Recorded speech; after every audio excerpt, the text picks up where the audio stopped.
Chapter 1801. Ginger? G said. There must be more good words outside. I sneeze so much. I yawn. They must be saying bad things about me. Wei Ci, he wanted to say that with his lord's ability to attract hatred, she would probably say half of the good and half of the bad. Didn't she have any idea what was going on? Countless gentry families that had been suppressed by her secretly cursed her bad luck. However, her marketing skills were outstanding.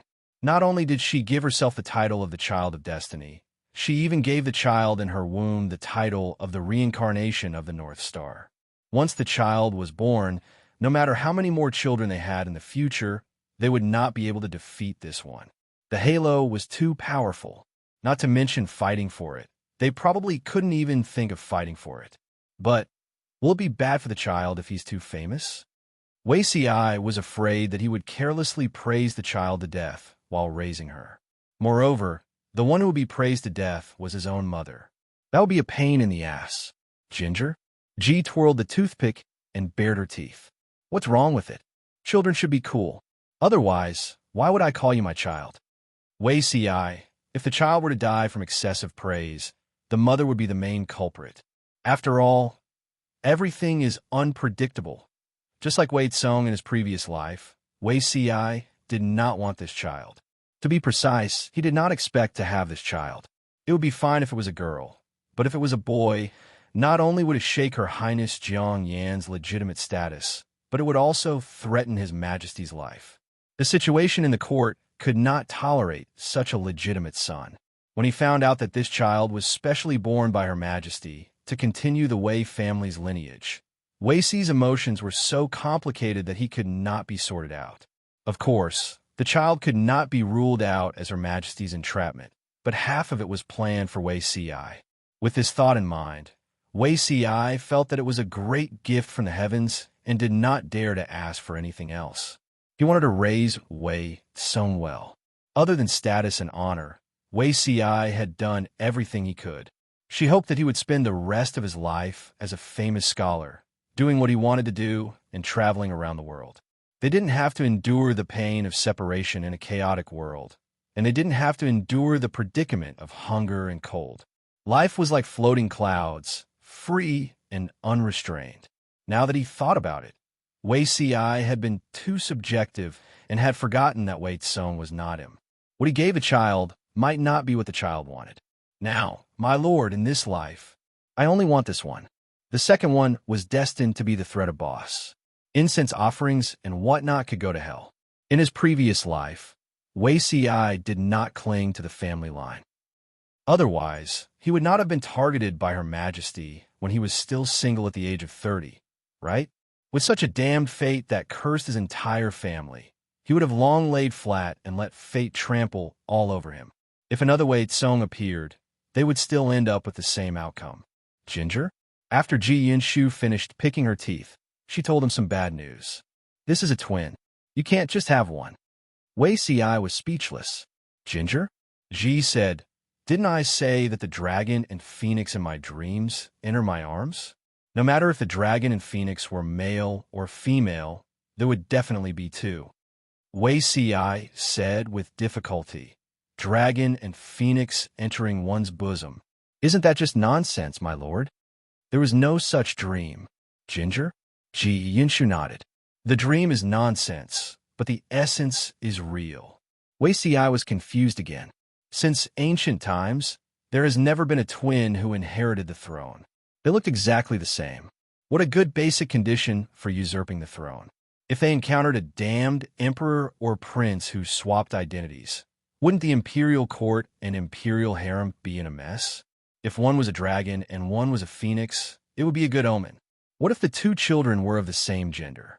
There were similar records in the past. When an imperial concubine gave birth to twin dragons, one would drown. Otherwise, both would lose the right to inherit the throne. Ginger? Ji said indifferently. Then let's set an example with these two children. The old chief had to take a fancy to a small farm or something. It was a dream to expect a woman who ran around the world to stay in a strange and backward ancient world for the rest of her life. It was impossible to fight for the throne. Ji Yinshu was afraid that the old chief would tie her daughter up and tie her to the dragon throne to threaten her. Underscore, smiley face, angle. Underscore, ever since she deduced that the old chief might come. Ginger? Ji Yinshu secretly made a plan. 1, 2, 3, 4, 5. It was rare to be able to exploit this fellow. If she didn't take the opportunity to take advantage of him, she was afraid that she wouldn't have another chance in the future. Thinking that her daughter would have to live under the shadow of the great devil in the future. Ginger? Ji Yinshu pitied this child. Wei Ci said, but, Ginger? Ji Yinshu stroked her belly and said, don't worry. We have to believe in miracles. Wei Ci, not at all underscore, smiley face, angle. Underscore B Ginger? When Ji Yinshu's news reached the troop stationed in Nansheng and Zhongzhao's front line, everyone had different reactions. Fu Wang was calm. Jiang? Ji Yinshu was unmarried and had no children. This commander had never joined the army to hasten births. He only recognized this one lord. The baby young lord was nothing. It didn't matter whether he had or not. When Yang Si received the news, he was bathing in the bathtub. In his excitement, he knocked over the bathtub. When he got up from the ground, he opened the door and ordered the butler to prepare food and wine to celebrate. The butler looked at the fair and smooth old master. His expression was indescribable. What kind of look is that? Your old master is still strong. Yang Si slammed the door, blocking the old butler's line of sight. The old butler. He couldn't help but ask a question from the depths of his soul. What was in the old master's head all day? Yang Tao, Yin Lin, and the others were slightly shocked, but their reactions were still calm. Is the news reliable? Yang Tao had been busy training the troops all day. He was so tired that he was sweating all over. He didn't even bother to take off his armor. The smell was so strong that only his wife and good friend Yin Lin didn't mind. He sat cross-legged and massaged his sore feet. Yin Lin said, reliable. The news was sent by Qian Su, who had escorted his wife and children to Wanzhou. How could it not be reliable? Yang Tao accidentally popped his blister. The pain made him grimace, but he felt good afterward. Isn't that a good thing? With a young lord, the people will feel at ease. Otherwise, her position will be shaken sooner or later. Yinlin glanced at his good friend, who was getting more and more impolite. He said coldly, you're quite open-minded. Yang Tao said, what else can I do? Betray her? Yinlin. He pressed down on the blue veins on his forehead. Zhengze, don't get too close to those boorish country bumpkins. Listen to Yang Tao's elegant words. What kind of accent is that? For Yin Lin, who was fastidious about pronunciation and had terminal OCD, this was torture. If this went on, their friendship would be over. Among the crowd, only Qiguan Rang had the most unusual reaction. He ran to the tower with a few jars of wine and drank for the whole night. Drunk, he was carried down and huddled in his bed in the middle of the night. The next day, when Qiguan Rang recalled how drunk he was, he looked a little hopeless. Old Master's son didn't expose him. He asked, did you get what you wanted? Qiguan Rang, who had always been gloomy and cold, smiled. Not yet. Not yet? Qiguan Rang said, the world hasn't been unified yet. It's not perfect. The world had been unified. She hadn't ascended to the throne yet. It wasn't perfect. After ascending to the throne, the golden age hadn't arrived yet. Chapter 1802. This year was of great significance. It was destined to be recorded in the annals of history and leave a strong mark in the long river of history. Whether it was Jiang, Ji's feeling of pregnancy, the purple star from heaven, the loss of half of Zhongzhao in more than 20 days, or the successful completion of the first imperial examination, this batch of scholars officially entered the official career. In a sense, it could almost be regarded as the beginning of a new era. Later generations could peek at a part of this special era from the history books, but those who lived in this era experienced everything firsthand. Brother Rongli, I really can't bear to part with you. Tenli Pavilion outside the city. Changsheng was not shy at all as she wrapped her arms around Feng Yi's neck. Her eyes were rippling with reluctance. I still don't understand why Lord Jiang sent you so far away. What's the difference from being sent to the border? Feng, Yi raised her hand to steady Changsheng's waist. Her hand was almost scalded by the touch of her waist. Nonsense. You're so shameless in broad daylight. Although it was a scolding, her tone was gentle and doting. Her lips were curled into a faint, warm smile. How am I shameless? We are a legitimate fiancé. There are many Boulder Langjun and his wife in Wanzhou. Why can't I hug you? Changsheng wanted to hang on to him. Feng Yi was the top scorer of this imperial examination, but she was sent to the extremely distant border. How could the conditions there compare to Wanzhou? In other times, this would be the place where the demoted officials would be sent to. Thinking of this, Changsheng was even sadder. She didn't know how Feng Yi would be tempered by the border environment after a 4-year term. Feng Yi smiled. Lord Jiang naturally has her considerations for making such arrangements. Now that the world is settled, the people on this vast land are her people. Didn't she nurture the students of the Golden Scale Academy for so many years so that we can benefit the people of the world? There's no reason for Wanzhou to be prosperous while the people of other states and counties suffer. Lord Jiang sent us there to let the people of those places live a good life. Changsheng said, "You speak a lot of great principles, but you don't know how many people are watching." Feng Yi smiled faintly as she recalled Jiang Fei. She recalled the scene of Jiang Ji summoning batch after batch of scholars. She spoke earnestly of her plans. The more outstanding the students, the more impoverished and suffering they would be sent to for a 4-year term. If they could endure the hardships and benefit the local people, it would not be difficult for them to be promoted in the future, and their official careers would also be smooth. If they didn't want to or had a reason to stay away, they could also find a job nearby, but the position would definitely not be high. After all, the positions in Wanzhou were basically saturated, and there weren't many high-ranking positions in the neighboring prosperous prefectures and counties. Even if there were good positions, it would not be given to newcomers like them who had just entered their official careers. This year's top scholar, Lu Zhou, took the initiative to choose a remote place. That place was next to Feng Yi, and it was even more barren. Don't you feel wrong? Perhaps it was because she was pregnant, but Lord Jiang was very patient that day. His words were also very gentle. Lu Zhou said, "Mr. Jiang has spent a lot of money to cultivate me. You have spent more than 10 years of effort. A drop of water should be returned with a spring of water. If Lord Jiang needs it, this lowly official will go. Moreover, I have been taught by the headmaster of the academy for many years. I'm always worried about the people and always look forward to doing my bit for them. Now that he was fortunate enough to help the people at the border, what grievances did he have? This lowly official entered officialdom to assist Lord Jiang and benefit the people. The people in prosperous places do not need an inexperienced newcomer like me to cause trouble, but the people at the border do. This involved a problem of pursuit. If entering officialdom was to pursue fame and fortune, it was naturally best to stay in a prosperous place, where they would suffer less and earn more. At the same time, because they were newcomers, there was little room for them to play, and they would be buried for no reason.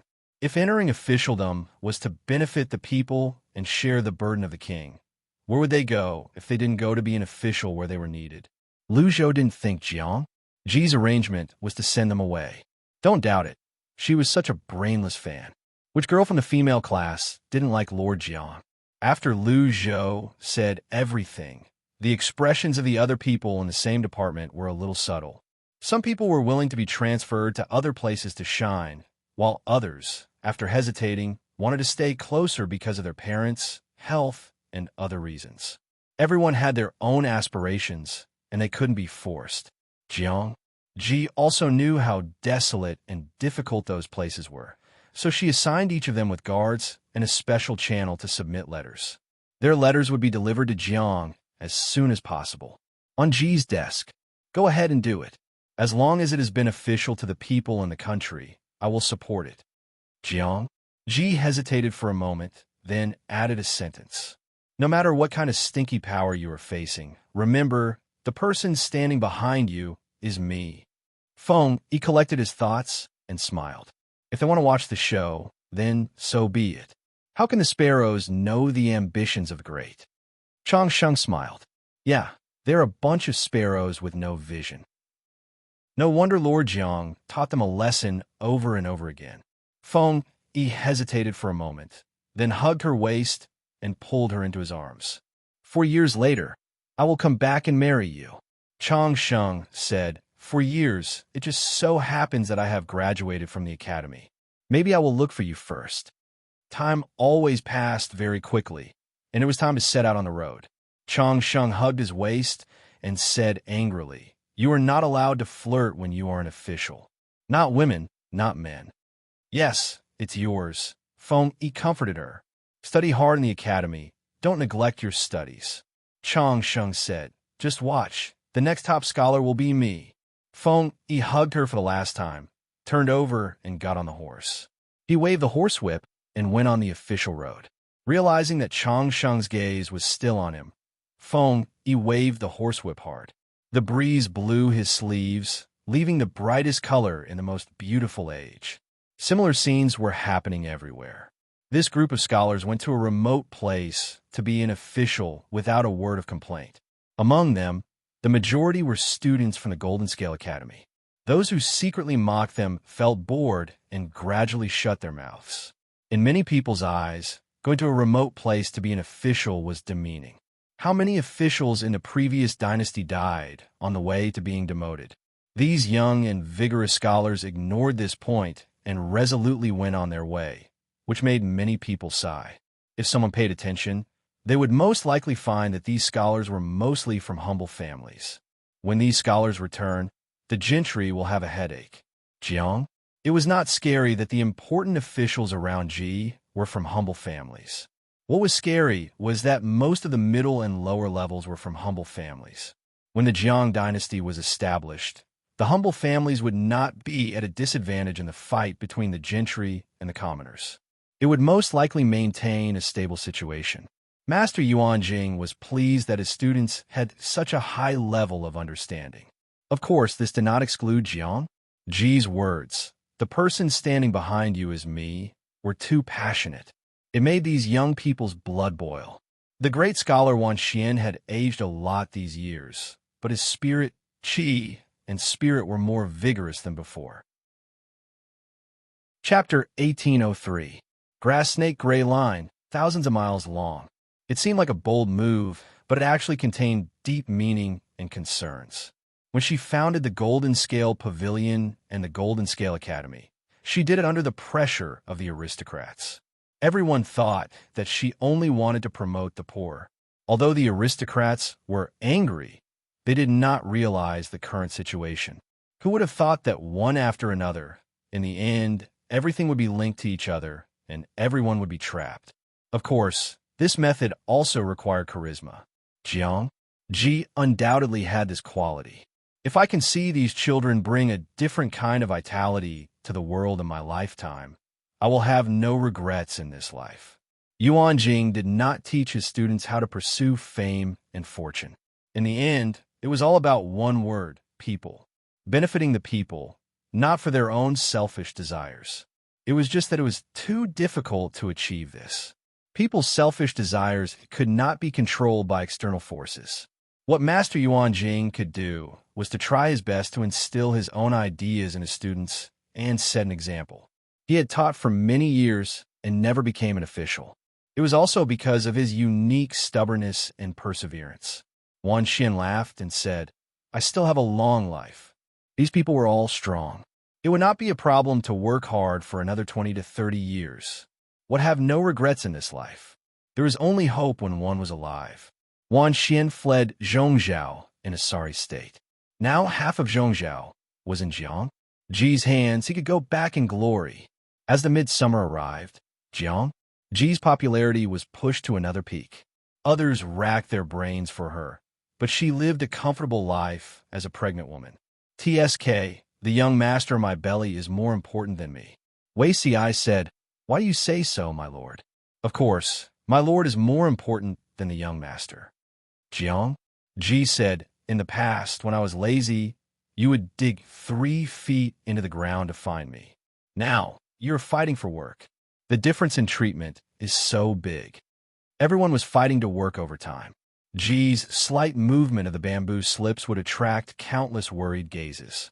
If she had known that pregnant women would feel so good, she would have given birth to a few when she was free. Wei Si said, "Pregnant women should not work hard. The meaning of a child in my lord's belly is different. They naturally value it more." Those in the know knew that the child was artificial. Those who did not know would think that it was a pregnancy. If the child was accidentally given by Jiang, Ji Lang was gone. Wouldn't everyone be worried about the wrath of heaven? Ginger? Ji said, "I don't care. You are treating me differently." She was pregnant, not a cripple. If they didn't allow this or that, did they still have her as their lord in their eyes? Ginger? Ji's zodiac was that of a donkey. Instead of walking when led, he would retreat when beaten. The more Feng Zhen and the others tried to stop her from working, the more she insisted on going. Not only did he have to do a lot of things, but he also had to work overtime. "I love work. Work makes me happy." He deeply suspected that the Lord was having a fake pregnancy. That's hard to say. Feng Zhen looked at his Lord, who was jumping up and down, and then thought about how other pregnant women behaved like porcelain dolls when they were pregnant. He suddenly felt a headache coming on. She was really pregnant. She was worried that her Lord would lose the child. What about a fake pregnancy? Not only would he be upset, but the others would also be so angry that they would find noodles to hang themselves. As time passed, Feng Zhen became more and more worried, and the more worried he became, the balder he became.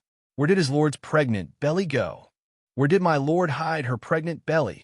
She was 4 to 5 months pregnant, so she should at least have some small hills, right? Where's the Lord? Pig trotters. Complaining was one thing, but Feng Zhen wouldn't voice his worries, lest they waver. Because of Jiang? The artificial halo that Ji created for the child was too big. Everyone's eyes were focused on her belly. If there were rumors that the pregnancy was fake when she gave birth to the child in the future, there would be people among the people who would say that the child wasn't her biological child, but that she had adopted it to cover up her lie. Feng Zhen's worries were obviously unnecessary. With Wei Si sparing no effort to promote the child as a God-sent child and different from ordinary children, who would blindly compare. If the God-sent child was like an ordinary child, then they would feel that it was unreal. Feng Zhen. Wei Si was shameless. It was fine if it was others, but as the biological father, how could Wei Si not know whether the child was conceived by instinct or artificially made? Jiang? Ji's unprecedented enthusiasm for work erupted. During this period, she also paid close attention to the work of the scholars who were sent abroad. After all, it was a remote and desolate place, a place far away from the emperor. It was hard to guarantee that there weren't any daring people who bullied them. Of course, she also had to pay attention to these scholars to prevent them from losing themselves in an unrestrained place. Fortunately, these young people didn't disappoint her. Their methods were slightly immature, but they were growing at a speed visible to the naked eye. Other than that, Ji was still most concerned about the situation in Zhongzhou. Taking down half of the country in just over 20 days was very impressive, but it didn't mean that such a strong momentum could be maintained forever. Qiguanrang and the others also realized the drawbacks and have been adopting a steady approach these days. They had to first stand firm and stabilize their foundation before moving forward. Qiguanrang was the type of person who would go wild when he could, but when he wasn't, he would fight steadily and defend himself like a hedgehog. The feudal lords of Zhongzhou couldn't do anything to him at all. Instead, Qiguanrang took advantage of them. Among them, the Nie family of Zhongzhou was also on its last legs. Among the few feudal lords that still existed in Zhongzhou, the overall strength of the Nie family could no longer be ranked. Speaking of which, it was quite a pity. Their original master, Nie Qing, had experienced several internal rebellions in the Nie family and disappeared during the last rebellion. Sun Wen and Qiguanrang were behind these rebellions. With the fall of the Nie family, the feudal lords of Zhongzhou completely lost their backbone. That was why Qiguanrang and the others had taken advantage of them. However, this wasn't enough.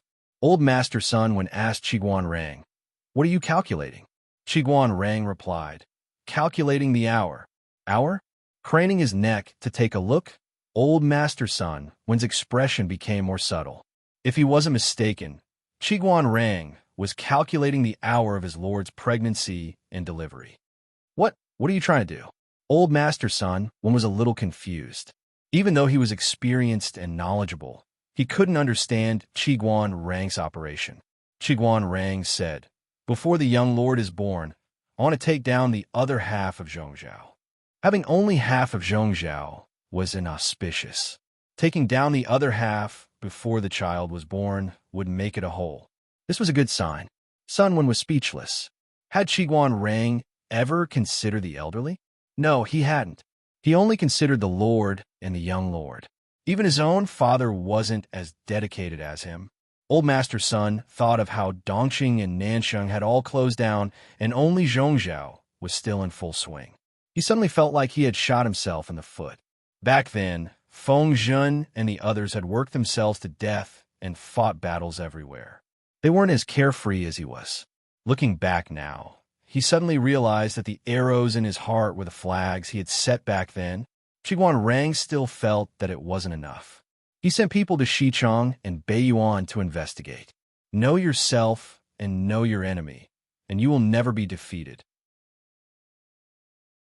Chapter 1804. As the months slowly grew longer, Jiang Pengji's health improved. Ji Yinshu's pregnant belly was still not out, but no one dared to slack off. Her status was now on par with Wei Si's daughter. Ginger? Ji Yi could not help but complain. National treasure panda. I'm now the only humanoid national treasure. I'm not happy at all. As he rubbed the panda girl darling's chin and the white fur on her head, an indescribable loneliness welled up in his heart. Other people had all kinds of pregnancy symptoms, but only she was strange. She really wanted to work, and no one could stop her. If she didn't work, she would feel uncomfortable all over. Every day, he was so energetic that he had nowhere to vent it. When he closed his eyes, he would dream that he was wandering in the sea of work, surrounded by official documents. The more she acted like this, the more everyone guarded against her. They were so scared that even in their dreams, they were afraid. How could she not be worried? Which pregnant woman would react like this? 5 million salted fish's greatest pleasure right now was watching Ginger. Ji was pitting her wits against everyone else for the sake of her job. Digital evolution. If I had the energy of the streamer when I was pregnant, my boss would have been so happy that his teeth would have fallen out. Shan Sheng Shui Fui Bulyuo. It's rare to see a pregnant woman like the streamer. Most women have a hard time during pregnancy, and they lack energy. Edema, obesity, gluttony, these were all normal. If anyone was as energetic as the host when they were pregnant, their figure was not deformed, their belly was not swollen, their skin was so good that even a fly could break its leg if it stood on it. And they were also enthusiastic about their work. It was estimated that it would not be so difficult for women to get a job. Nowadays, women who have not given birth to a second child are far less competitive in the workplace than men who have the ability. Apart from these, there were also many experienced mothers who gave advice to Jiang Xiang. Ji Zhizhao told her what she could and couldn't eat. In short, the first child should be raised according to the book, and the second should be raised according to the pig. Ginger? Ji Yunshu's daughter, Nan Nan, who was carrying a bear's brain, was confused. Then was she considered to be the first or second child? During the 6th month of pregnancy, the weather in the north became a little chilly. Ji woke up one day and suddenly lost interest in work. That day, she was dispirited and had no appetite for anything she ate. She looked so dispirited that it was as if she had lost all attachment to the world. Feng Zhen and the others watched with raised eyebrows. They didn't know what ideas their lord had come up with to torment them again. My lord is not going to the government office today. Ginger? Ji Yinshu waved her hand and said, I'm not going. Just looking at those bamboo slips gives me a headache. I don't want to read a single word of it now. The lord's mood was like a child's face, changing at a whim. Without waiting for Feng Zhen and the others to heave a sigh of relief, thinking that their lord was finally willing to focus on nurturing the fetus, she began to stir up trouble again. Zhang Ping of the woodworking workshop was unjustly implicated. He had to bear the merciless criticism from the crowd. In all honesty, he really wasn't the one who seduced his lord to go to the carpentry workshop. He was also innocent, who knew why his lord came to the carpentry workshop and refused to leave. She also said that the wood shavings from the wood workshop were extremely delicious. Just by smelling the aroma, one could eat more than 20 bowls of rice. It was too fragrant. Feng Zhen's expression changed involuntarily, as if he had seen a ghost. What do you mean by the smell of sawdust smells good? Would a normal person like sawdust and even want to roll into a pile of sawdust to sleep? With his lord's soft skin and tender flesh, wasn't she afraid that the sawdust would stab her all over in pain? I heard that pregnant women have strange temperaments during pregnancy. My lord's behavior isn't out of line, said a colleague whose wife had given birth to 3 children and was very experienced in pregnancy. The most important thing for a pregnant woman is to be in a good mood. Don't go against her wishes. You must go along with her. Feng Zhen held it in for a long time, but couldn't say anything. He wanted to retort. He was the father of 2 children, and he had been by his side both times when his wives were pregnant. How could their pregnancies be so normal? However, he thought that this analogy might offend the Lord, so he forced himself to hold it in. The other officials were also silent for a long time. Most of them were in their 30s or 40s and had become fathers long ago. They had at least 2 children and indeed had never encountered such a phenomenon. There was even someone who secretly complained to his close friend. It's not so good to have a female lord. Once she gets pregnant, everyone seems to have become a father for once. Friend versus Ginger? Ji Yanshu was very respectful. When she heard this, her expression changed and she decided to cut ties with this friend. Friends who are disloyal and disrespectful to the ruler should not be made. The official, who had a strong desire to live, added, Lord Jiang only has this child at such a young age. Everyone is afraid that she will bump into something. Ever since she announced that she was pregnant, she had not had a good night's sleep. The god who bestowed Lin has not moved, but us officials are trembling with fear. His friend said with a dark expression, Even so, you can't say such disrespectful words. If these words were to spread to the ears of outsiders, he was not afraid of being punished. The official said, I have absolutely no disrespect. He was respectful and trembling with fear. Ji Yanshu had been worried since the beginning of her pregnancy. She had to endure the other party's unreasonable pregnancy reaction. Wasn't this like being a father for once? If it was the wife of the family, no matter how uncomfortable she felt in her heart or how uncomfortable she was, she would not torment her husband with such trivial matters. But who was the Lord? If the Lord was in a bad mood, the unlucky ones were the officials. The other party said whatever he had on his mind without any scruples. Therefore, Jiang during the period of Ji Yanshu's pregnancy, the officials felt that being a father was even stronger than their own wives' pregnancies. There were even nosy officials who turned to their wives and complained that the Lord was unpredictable, changed her attitude faster than the weather, and had strange hobbies. Unexpectedly, the wives at home rolled their eyes and told them many pregnancy details that made them flabbergasted. What kind of pregnancy hobbies were fanatical about work and wood shavings? There was a lady who liked to pick her feet after she was pregnant, then put her fingers under her nose and sniffed. If she did not smell it, she would vomit and would not be able to eat. However, for the sake of her personal image, when she did this, she had to send away the maids and old women who served her, leaving only 2 confidants. There was a lady who liked to go to the toilet and squat in the pit after she was pregnant. It was said that the smell in the pit was very pleasant, and her dispirited spirit also improved. That lady's husband, no wonder the lady had been locked in her room after she was pregnant and refused to get close to him. Even when they met, she would put on perfume. Also, the lady liked the feeling of farting and liked to nest under the blanket to do so. There was also a lady who had a special hobby. She liked to rub the body mud from the tailbone, collect it bit by bit, and rub it into a big ball. Everyone, looking at their wives' breaths, elegant and graceful, and then thinking about how they looked when they did this, they just wanted to raise their hands to their foreheads. Was there any way to continue living like this? In comparison, it seemed that their lord was more like a normal pregnant woman. She only loved to work and like carpentry. She did not take off her shoes and pick her feet to smell it, nor did she squat in the pit to smell feces. She did not love to fart, and she did not rub the mud around her son to collect it. Thinking about it this way, it seemed that having such a lord was quite a blessing. Chapter 1805.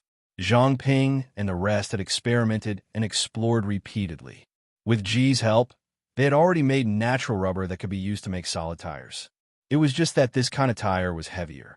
Ji had only completed half of the bicycle design previously and was still figuring out the other half. Jiang? Why did Ji suddenly think of the carpentry workshop? Because she suddenly remembered that she had not taken Wei Ci for a ride.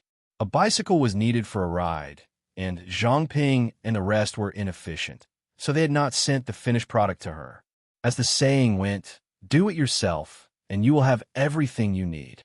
Ji came to the carpentry workshop to inspect the progress, and was immersed in it, unable to get out. Thanks to this period of contact, Ji found that the development of the carpentry workshop had entered a certain abnormal state. Ji found that the development of the carpentry workshop had entered a certain abnormal state.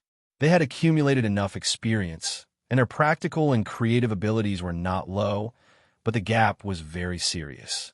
Other than Zhang Ping and the other two and a few talented craftsmen, the others only knew how to copy and had no idea why they were doing it, let alone improving it. When she asked Zhang Ping, he thought it was a problem of personal talent. The inheritance of the Mahist had always been difficult, and they had always chosen talented disciples. Those without talent who entered this branch of the Mahist would only be ordinary craftsmen with slightly better skills in the end. Jiang? Ji frowned and asked how the Mahists taught their disciples, and this question revealed the crux of the problem. Zhang Ping cautiously asked, Lord, do you feel that something is wrong? Everyone said that pregnant women were temperamental, and their lord was in control of life and death. She could kill when she was angry. Jiang? Ji said, I know what the problem is. Has Shiheng paid attention to the mathematics courses of the students of the Golden Scale Academy? Zhang Ping said, I've vaguely heard about it. Jiang? Ji communicated with Zhang Ping seriously. I'll say something you don't like to hear.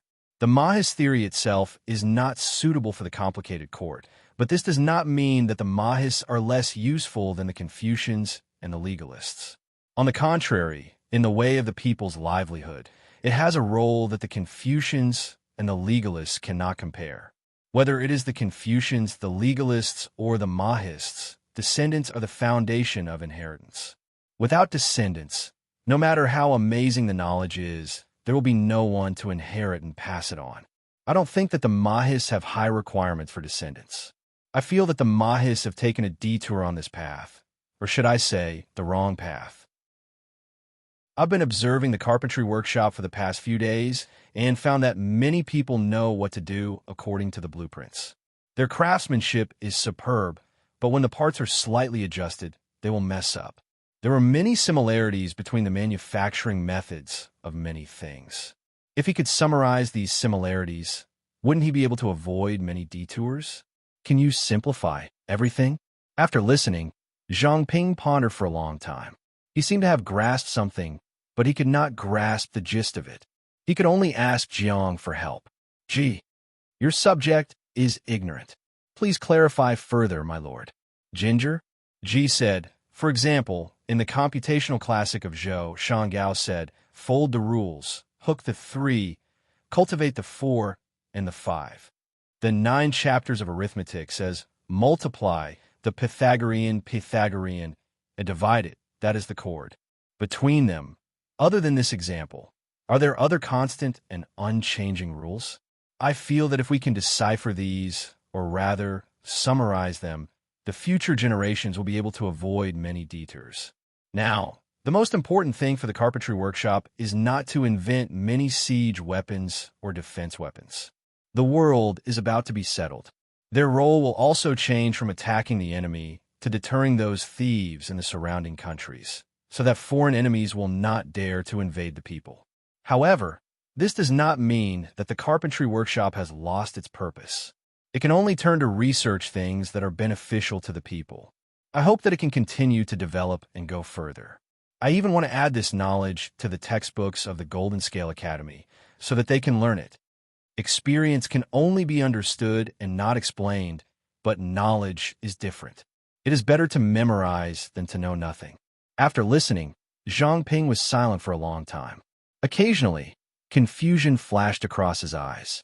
As for the research on the laws, Ginger, Ji originally wanted Zhang Ping and the others to let nature take its course, but she did not expect them to reach a dead end. So, she naturally had to help them. Ginger? Ji could only say so much. How much Zhang Ping and the others could comprehend would depend on their own luck. After that, Zhang Ping and Ginger continued to make her bicycle. Ji continued to make her bicycle. The other parts were easy to make, but the most difficult part was the chain. She didn't know what an old-fashioned bicycle looked like, so she listened to the idle spectators and drew a lot of circles. This was also the main reason why Zhang Ping had not finished the bicycle for several months. What was he supposed to do with those messy circles? I wonder if it's Ginger? Ji's resentment was too deep. When she was 8 months old, she found out that the European king of 1,000 years was actually a technical worker at a closed bicycle factory. Coincidentally, the identity of the transmigrator was from the carpentry workshop. When he transmigrated, he was in Jiangxiang. In front of Ji, they looked at each other in dismay. The atmosphere was as silent as honey. I want a bicycle. When a streamer that they had been following for more than 10 years made a request to you, which salted fish could refuse. Not to mention that this salted fish had been unemployed for more than 2 months. Just as he was worrying about how he was going to make a living, he became the lucky king who was chosen. If he did it well, he would immediately become an internet celebrity. Create, create, create. The European king nodded vigorously. He was not a man if he did not build a bicycle. However, the lucky king looked at Jiang. Ji Yunshu's stomach started to tremble. She felt that she couldn't put her hand anywhere. Before the 7th month of pregnancy, Jiang Guoxiang was pregnant. Ji Yunshu's stomach had always been excessively flat. It was even slimmer than an A4 waist and had beautiful abs. 7 months later, her stomach was like a balloon that slowly swelled up. It was a different shape every day. Now that it had been more than 8 months, she finally felt like a pregnant woman about to give birth. The crux of the matter was that they were twins. It was very difficult to carry them to full term. Typically, they would give birth after just 9 months. The lucky king was a little hesitant. If he helped the tyrant build the bicycle, would this big shot ride it with a big belly? In the end, his strong desire to live won over his worry. With his participation, the bicycle went through a series of changes and finally made its grand debut half a month later. Zhang Ping looked at what was said to be a bicycle and was at a loss as to how to use it. It was used as a cart, and it was not stable. After all, it had 2 wheels and not 3 wheels. If he didn't support it, it would fall to the ground. Jiang? Ji Yunshu was excited. I'll teach you how to drive this thing. Salted fish. Zhang Ping. The helping tyrant, lucky king. The nightmare had come true. Tudu Feichio. If I remember correctly, the streamer doesn't know how to ride a bicycle. Jiang? In Ji Yunshu's era, technology was too advanced. How could there be bicycles? Everyone's shared transportation was a maglev car, all right? Jiang? It was true that Ji didn't know how to ride a bicycle, but she had long legs. Even if she didn't know how to ride, she wouldn't fall. Her sense of balance could be slowly found. As one of the best fighters in the Federation, how could she not even be able to handle a bicycle? But just as she held the handle, her stomach began to ache. The feeling grew stronger and stronger. Jiang? Ji? Could this be the old chief's desire to live? Zhang Ping asked carefully, Lord, what's wrong? Jiang? Ji held her stomach with one hand and looked calm. However, what she said made Zhang Ping unable to calm down. Chapter 1806. Go to the delivery room? Why? Zhang Ping was puzzled at first, but he soon froze on the spot. His eyes glanced down stiffly and landed on Jiang Pengji's belly. My lord, are you going to start? Zhang Ping stammered. Only his brain could still move. The rest of his limbs had stopped working. He had forgotten how to use them. Jiang Pengji stroked her belly that seemed to be falling. She frowned and thought for a while. She said uncertainly, "Should be." "What do you mean, should be?" Zhang Ping was stunned. How could he respond to what his lord had said? Jiang Pengji frowned and said confidently, "It's my first time giving birth too. How do I know if this feeling has started? Haven't you been a father for a while? Why don't you have this common sense? Why are you asking me? Hold the bicycle first. I'll take a breather." Zhang Ping took the bicycle in a daze. He had indeed been a father before, but the child did not crawl out of his belly. He knew what was going on, but he had not experienced it firsthand. Fortunately, Zhang Ping was still reliable. After a second, he immediately pushed the bicycle to the maid beside him and hurriedly called for help. "I say, slow down. The child has not been born yet. If you push me too fast, it might fall out halfway." Jiang Pengji did not forget to say some flirtatious words at this time. Her ability to endure pain was unimaginable by ordinary people, so she felt fine at the moment. The others were anxious. Zhang Ping wanted to carry her to the delivery room and hand her over to the midwife. In the end, Zhang Ping did not have the strength to fly. He did not dare to touch Jiang Pengji. He could only bear with his anger and stare at her. She was pregnant with twins. The doctor said that twins were usually born at the end of August or the beginning of September. It was rare for them to survive to full term. In other words, Jiang Pengji, who was in her early 9th month of pregnancy, could give birth at any time. Everything that needed to be prepared was ready at any time. Jiang Pengji's range of activities was also limited to not far from the delivery room. It was very convenient to go there. Zhang Ping looked at his lord, who was said to be giving birth, walking steadily to the delivery room with cold sweat. He had the illusion that his worldview had been refreshed. "Just send it here. Wait for news." Jiang Pengji took a deep breath to relieve the discomfort in her stomach. She waved her hand with her back to Zhang Ping and entered the delivery room with the help of the maid. Zhang Ping. The others also received the news one after another. Except for a few who really couldn't leave their posts, the group of important ministers all arrived. Except for Wei Ci. Of course, everyone's attention was on Jiang Pengji. How could they notice that Wei Ci was missing? "When will the baby be born?" Zhang Ping said. "It hasn't even been 5 minutes since the Lord went in. No matter how fast he is, he'll have to wait for a few hours, right?" The official was shocked when he heard that. "How many hours? Why is it taking so long?" Zhang Ping. What kind of tone was that? It was as if his wife could go in and take a dump and come out. Was giving birth that simple? It was considered fast for the first time to give birth within a few hours. Some women with narrow birth tracts and difficulties in giving birth would need to give birth for a day or two. The next official hurried over, and the first thing he asked was, "Is the young master a man or a woman?" Zhang Ping said, "It hasn't even been 10 minutes since the Lord went in. It hasn't even started yet. How would she know if it's a man or a woman?" The official was stunned. "It's only been the time to brew a cup of tea. Why does it feel like half a day has passed?" Zhang Ping. Fengzhen came over at that moment. Zhang Ping didn't wait for him to speak before saying, "The Lord went in for 10 minutes and hasn't started yet. We don't know if the young master is a man or a woman. If everything goes smoothly, we can see the young master in a few hours. If not, we might have to wait for a day." Fengzhen gave him a baffled look, as if to say, "Aren't you spouting nonsense?" Zhang Ping. He couldn't be angry. Today was his lord's day. Being angry would ruin her luck. Slowly, more than 30 people gathered in the main hall outside the delivery room. Everyone had different expressions, but no one took the initiative to speak. They waited and waited. After another 10 minutes, someone said in a low voice, "Why isn't there any movement?"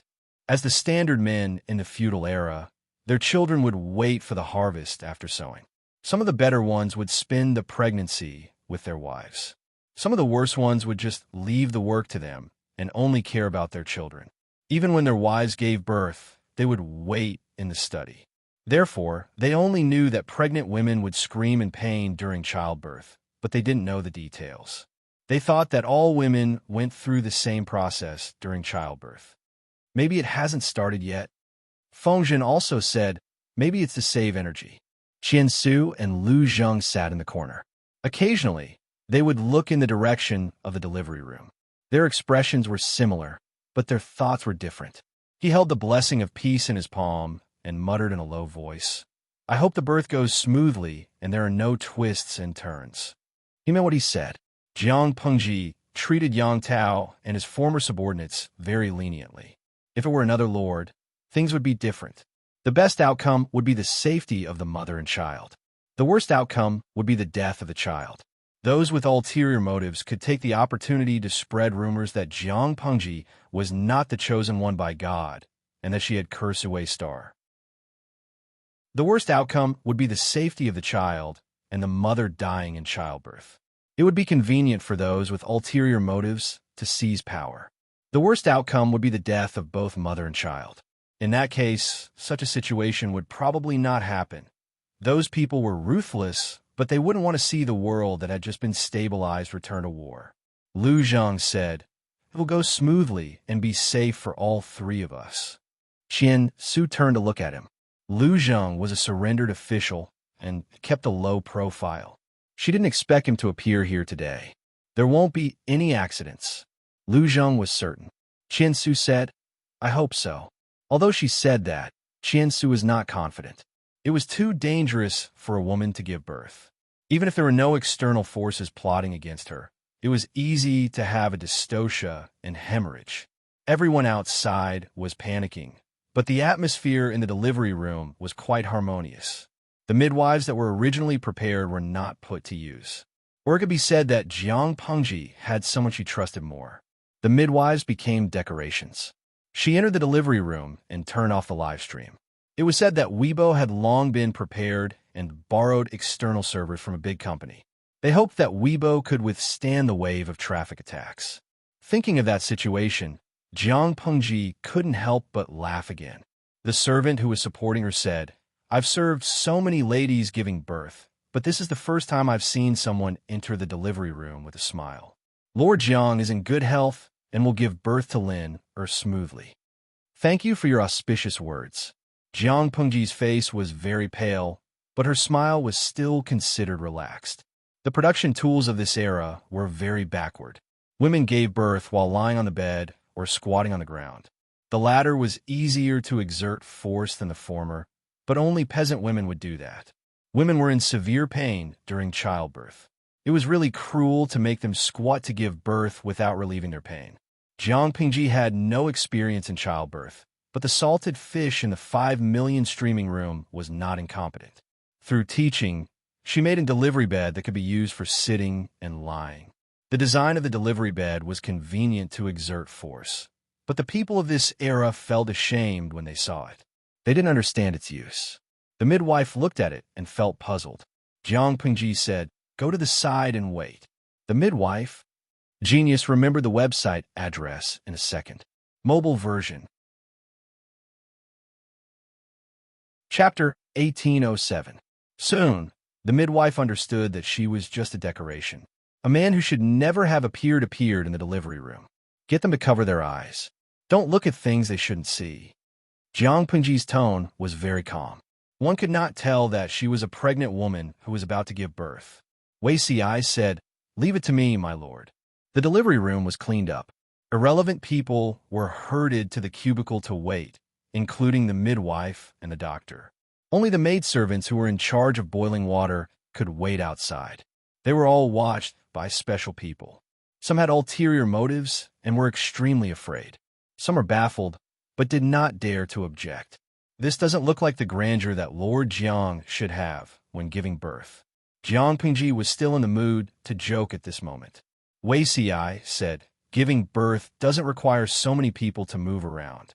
Not only is it easy to cause trouble, but it will also give people with ulterior motives an opportunity to take advantage of." Even with experience, Wei Si was so nervous that his hands were trembling. Many imperial concubines, princes, and princesses were killed in this way in the unofficial history of the palace without anyone knowing. Jiang Pengji was really in pain at this moment. She lay on the delivery bed and looked at her slightly shameful posture of waiting to give birth. She smiled and said to Wei Si, I heard that there used to be a man who accidentally saw his wife giving birth. Since then, he has been dispirited and has no interest in treating his wife. Wei Si said, I've seen it twice. Have you seen me in such a situation before? Jiang Pengji was shocked by the bold and unrestrained Wei Si that day. If it were you on a normal day, you would most likely be so embarrassed that you wouldn't be able to speak. Wei Si sighed and said, My lord is about to give birth. I have to accept whatever you say and make you happy. This is my duty. A woman's positive emotions were conducive to giving birth. If she was seriously frightened, it might even cause the position of the fetus to be reversed from a natural birth position to a difficult birth position. Wei Si could not afford to take the risk.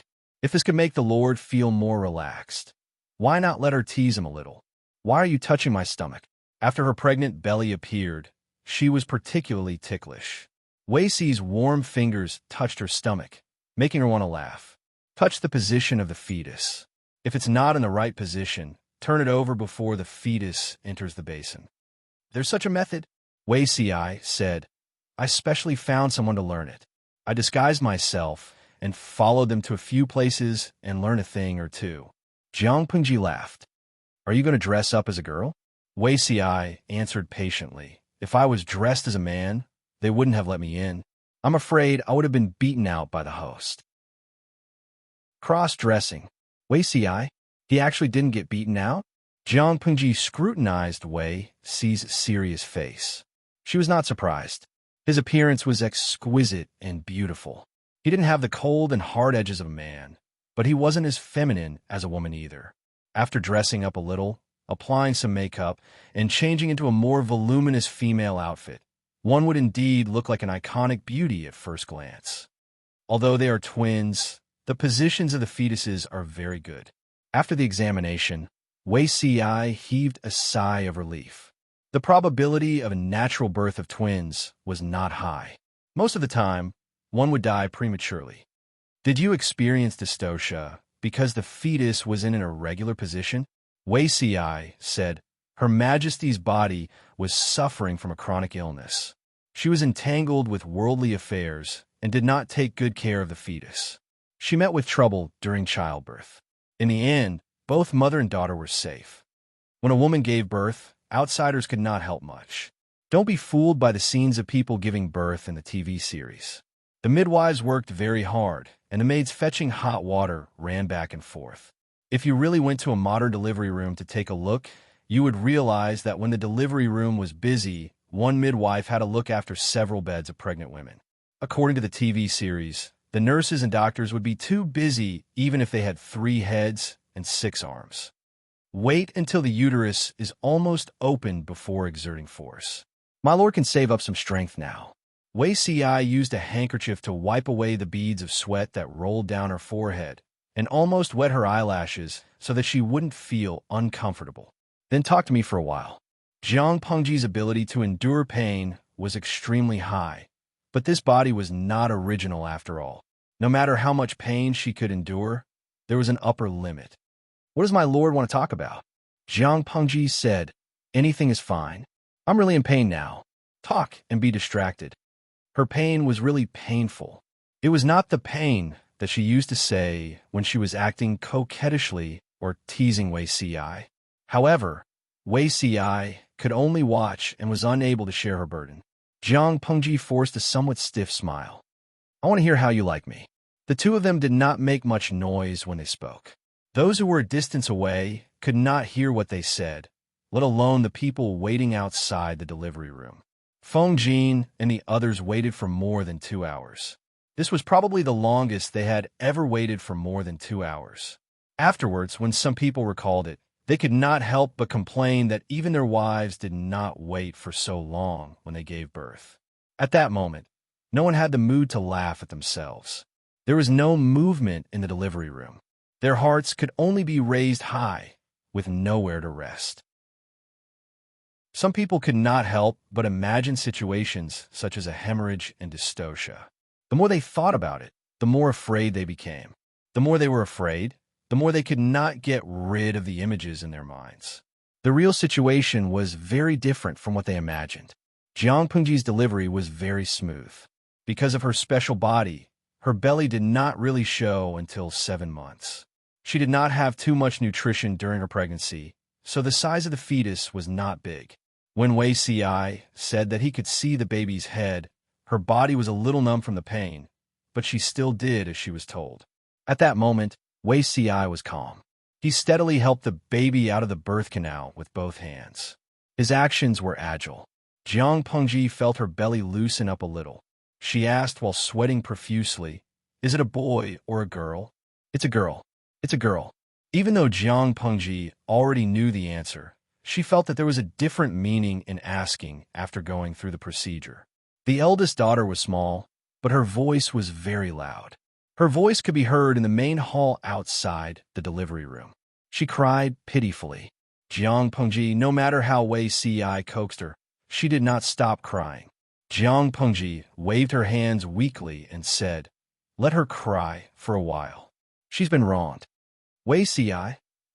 Jiang Pengji could not tell Wei Ci that her daughter had been kicked into the basin to give birth. Don't think that she could not see the situation in her belly with her mental strength. "Pei Qian, what's wrong with you kicking my daughter? Look at this child crying." The second child was born in the time it took to brew a cup of tea. Her crying was a little weak, and her voice was childish. She pulled the daughter's leg and fixed her eyes on her. "She's also a girl." Wei Ci panicked at first, but after taking a closer look at the appearance of the two children, he breathed a sigh of relief. They were not quite the same. That was safe. Jiang Pengji could not help but roll her eyes. Fraternal twins were not identical. Wasn't it normal for them to look different? Unbeknownst to her, Wei Ci had worried about these two children for a long time. There was a period of time when he dreamed of two identical children standing in front of him. They kept asking him to distinguish who was the eldest and who was the second. If he guessed wrongly, they would have to leave. "Have you named them?" Wei Ci said, "There are a few. Do you want to continue using the name Jiangyan?" "Don't. Otherwise, it's unfair to both of them." Jiang Pengji was silent for a while. "Linlang, one Jiang Lin, one Jiang Lang?" Wei Ci. "Is the Lord sure you want to trick your youngest daughter like this?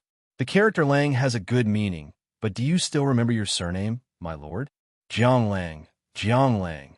Jiang Lang has run out of ideas? Why don't we each name one?" Chapter 1808. Most of the words beside the word you had good connotations. They could be chosen as names, but they could not be named so casually. They had to go through the process. Jiang Pengji asked, "Must it be you?" Wei Ci did not know why it had to be you. Jiang Yan's name was chosen by drawing lots. Wei Tsong's Tsong came with his sister. The third and fourth children should follow this naming custom. Otherwise, it would seem a little unconventional. Even people with obsessive-compulsive disorder could not stand it. Jiang Pengji said, "Since there is no convention, let's change it." Wei Ci's brows twitched. He had a bad feeling. For example, Zhua. What about Jiang Zhua? When Wei Ci heard the word, he could not think of which Zhua it was. Jiang Pengji continued, "The word Zhua is a blessing. It has the meaning of protection and also the meaning of the throne." Wei Ci was almost shocked. The child was born less than an hour ago, but he was given the Zhu of the Zhu. He was worried that if the blessing was too great, it would harm the child. Jiang Pengji did not care about Wei Ci's worries. She felt that the word Zhu was as arrogant as the halo on her daughter's head. "The name Jiang Zhu doesn't sound good." Wei Ci thought for a while and suggested, "How about Lian?" "Lian?" Wei Ci said, "Lian is a vessel used to hold food during sacrifices in ancient times. It also has the intention of inheriting the ancestral weapon. She is regarded as the heir. Compared to being careless and arrogant, holding up the child to tell the world that she was the heir to the throne, it was better to be more subtle." Whether it was Jiang Lian or Wei Ci, he hoped that she would be steady, honest, and broad-minded. Not only would she inherit the ancestral weapon, but she would also be responsible for the national weapon. Jiang Pengji pondered for a long time. In the end, she had no choice but to choose Lian as the child's name. Although she also had the intention of treating her as the heir, she expressed it in a more tactful way. It was somewhat vague. The third child's name was decided. As for the fourth child's name, to be honest, Jiang Pengji did not want to waste her brain cells. In the end, she simply used a shortcut. Call her Jiang Yin. When Wei Si heard the name, he was stunned. Didn't the Lord say that you don't need yin? The beauty on the jade wall is called yin. What I'm talking about is the stone is like jade. When Wei Si heard this, he frowned. He did not know if it was an illusion, but he felt that his Lord did not like younger daughters. A stone that resembled jade was, in the end, a stone and not a beautiful jade. It only had the appearance, but no substance. Wei Si was not satisfied, and he clearly expressed his dissatisfaction. Jiang Pengji did not know how to explain Wei Si that he only had 3 children in his 2 lives, and that his youngest daughter was an impostor. She looked down at the baby girl in her arms. The little girl's eyes were closed, and her breathing was steady and slow. She was extremely obedient. That's Jiang Yin, the yin who is known as yin because of her beauty. Jiang Pengji looked like she was going to argue with him. Wei Si thought about it and nodded in agreement. To him, his eldest daughter was also Jiang Yin, and his youngest daughter was also Jiang Yin. Having the same name did not mean that they were the same person. Wei Si would not mix them up, but he couldn't let his youngest daughter carry the name Bai, especially with his eldest daughter Lian as a foil. Who knew what those despicable people would say? 2 twin children, one in front of the other in the time it took to drink a cup of tea, but their futures were as different as heaven and earth. Not only their futures, but even their names made it clear that the 2 were different. It really hurt his youngest daughter's heart. Wei Si did not want his youngest daughter to get hurt, nor did he want the relationship between his lord and the little prince to drift apart because of this. Little did he know, relationship between mother and daughter? It was impossible. It was impossible in this lifetime.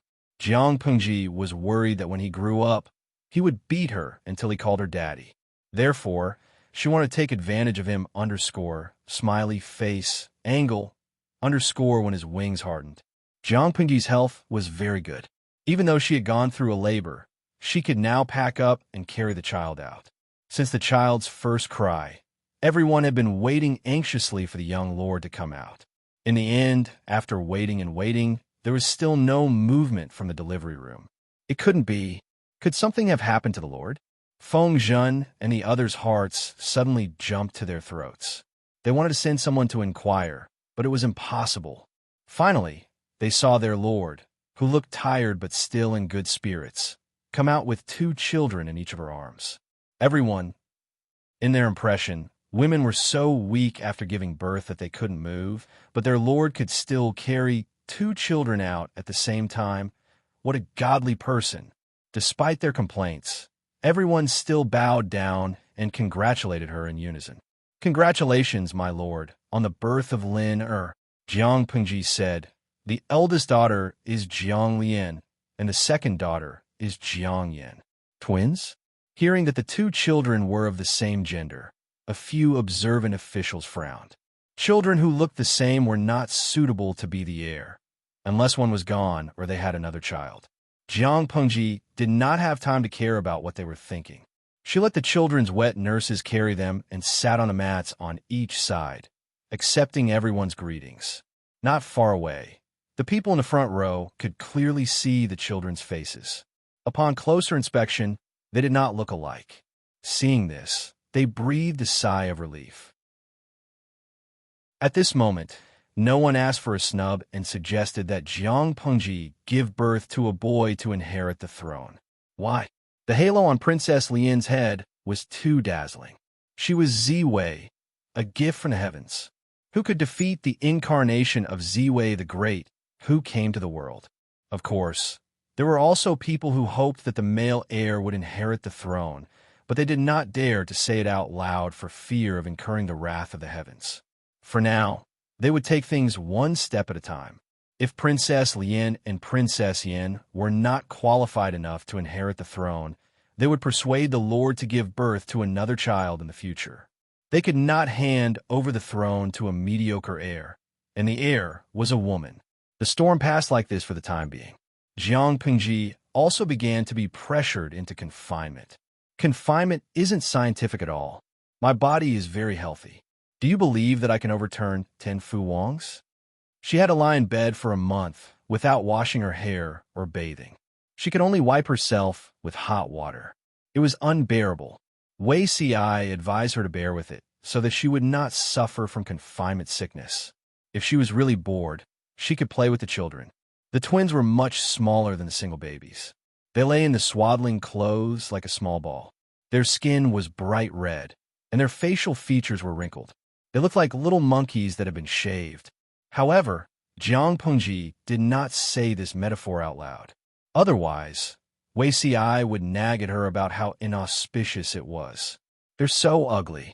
What's so fun about them? How are they going to meet people in the future? Jiang Pengji did not hide her disdain. Oh, it was only limited to the younger daughter. The older daughter was definitely cute.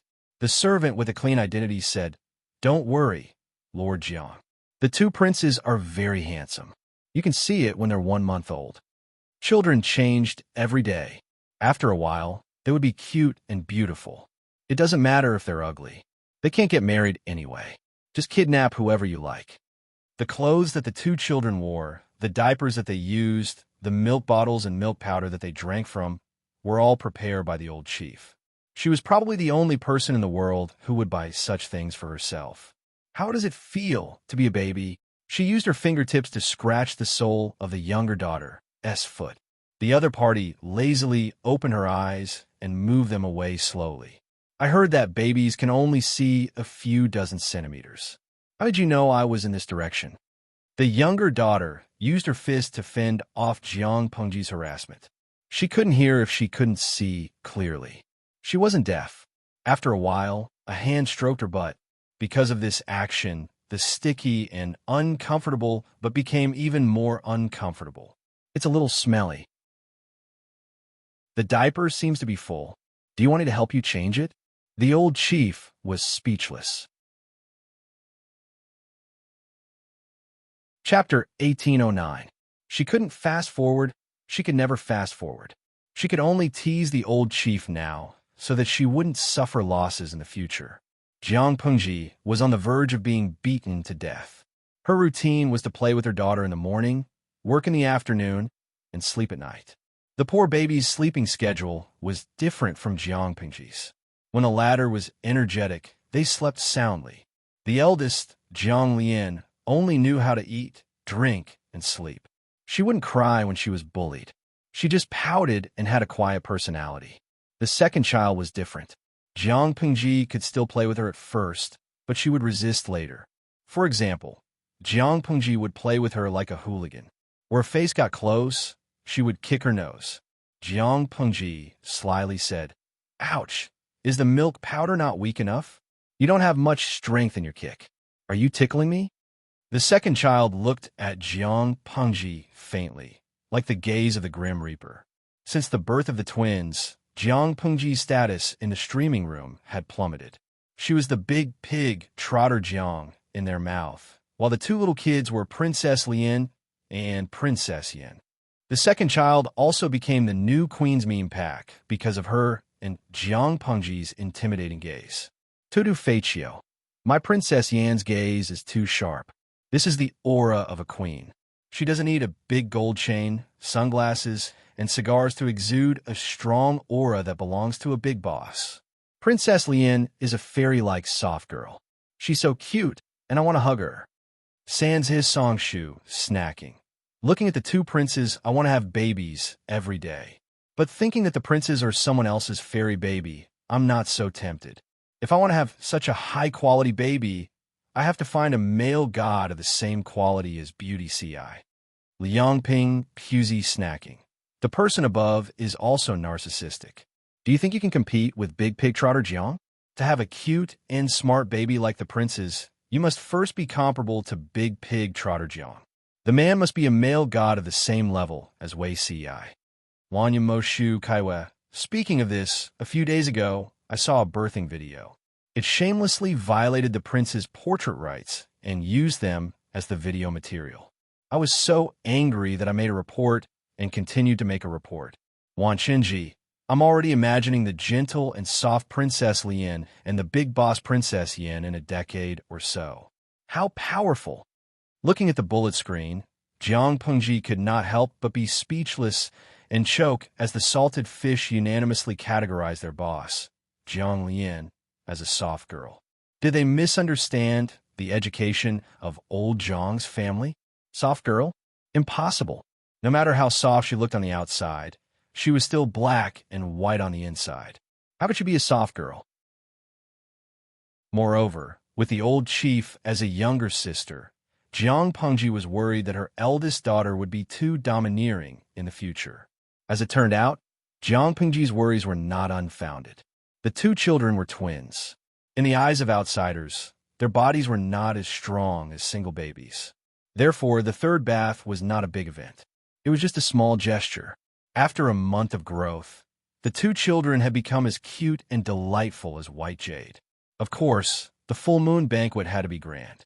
At the same time, this was also the first time the two children officially met the world. Feng Zhen and the others looked at the different but equally cute and healthy princes. Their hearts melted. Someone said that when Princess Lien was born, her cries were as loud as thunder. He knew she was extraordinary when he heard it.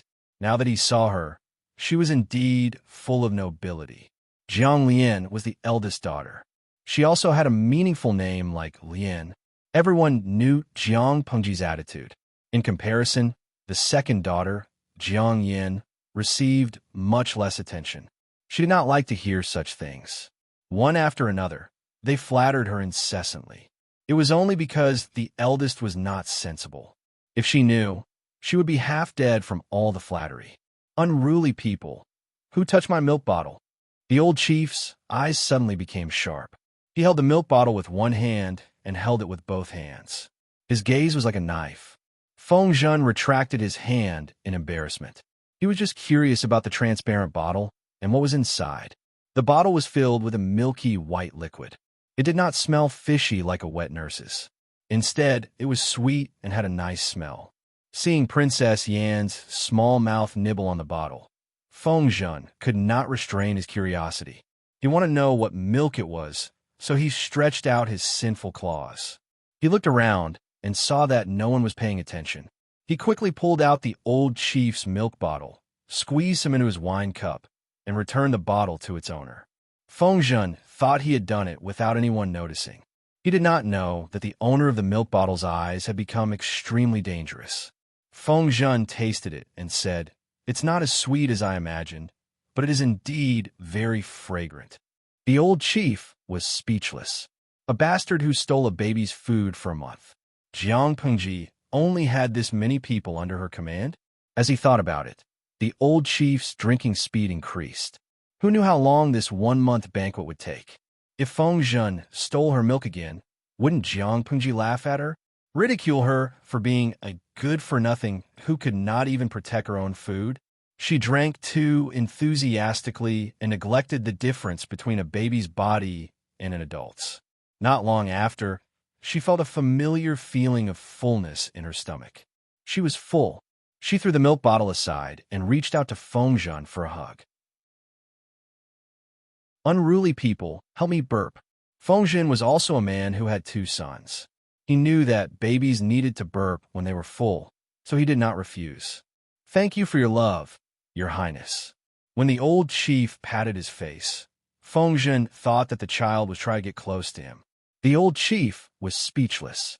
"No, I just want to hit you, you shameless old man who stole my food."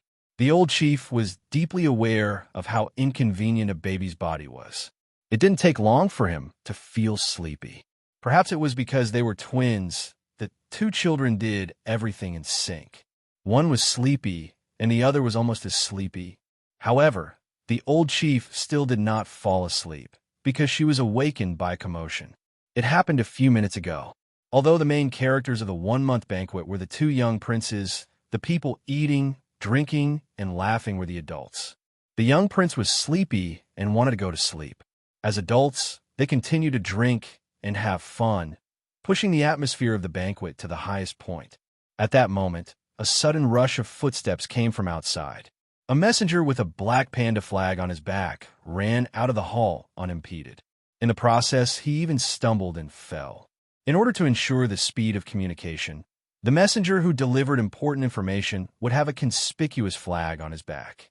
The color of the flag was the same as the grade of the military report. The black color was an important urgent letter. Anyone who saw the symbol and tried to stop him would be killed without mercy. That was why the messenger was able to arrive outside the palace unimpeded. He did not wait for his breath to catch his breath. He took out an urgent letter with a black panda seal on it. Report. There is an urgent report from the front line. Please read it, my lord. Information? At this time, everyone was worried after hearing this. An urgent report with a black seal was either good news or bad news. The former was good news, while the latter was a bad omen. They had not heard of any changes at the front line recently. Why would they choose a full moon day to send an urgent report 800 miles away? Could it be that someone was taking advantage of this day to secretly attack the Lord? Everyone had different thoughts. Only Jiang Pengji was calm. Good news and bad news. It was such a good day, yet he brought bad luck to her. She wanted to flip over the 18 generations of her ancestors' graves. Chapter 18:10. Bring it here. If it was a blessing, it wasn't a curse. If it was a curse, it couldn't be avoided. Even if it was bad news, Jiang Pengji did not intend to hide it. What auspicious omens or ominous omens? It was just a matter of her mouth. Even if it was an ominous sign, she could still lead her troops to kill the person who created the ominous sign and caused her trouble. The hall that was bustling with people toasting and exchanging toasts was now completely silent. It was so quiet that one could hear a pin drop on the floor. Jiang Pengji tore open the battle report and read it quickly. Her expression did not change at all, and the people below could not guess whether it was good news or bad news. It would be fine if it was good news, but if it was bad news, many people would be implicated. Not only will Her Highness's identity be questioned by the world, but those who fail to do their job will also be held accountable. If it's a light punishment, one person will lose his life, and if it's a heavy punishment, his entire family will have to pay. At that moment, the important ministers who were still outside were almost all veterans who had accompanied Jiang Pengji all the way. It was inappropriate to attack any of them. However, it was even more inappropriate to not make a move, as it would not be able to appease the people outside.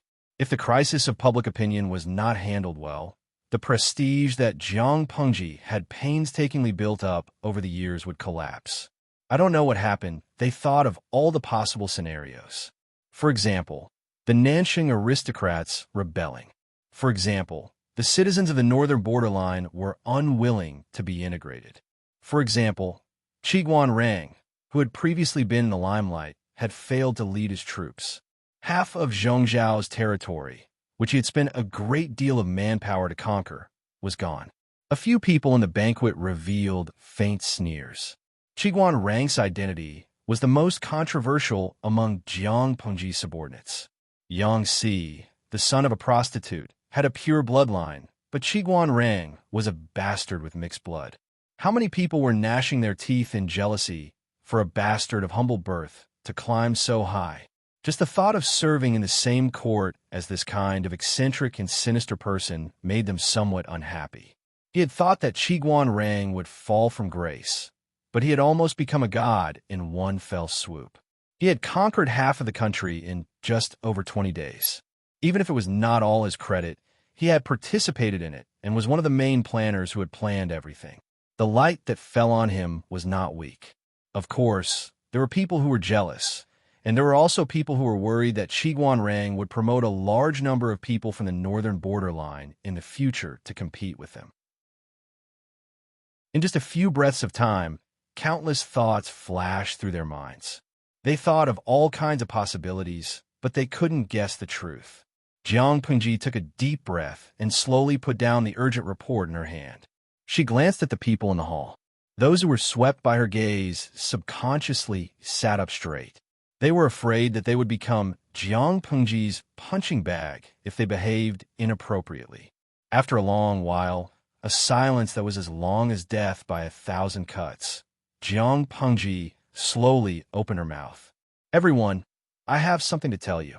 When everyone heard this, they knew that the real show was about to begin. Continue to recuperate next year.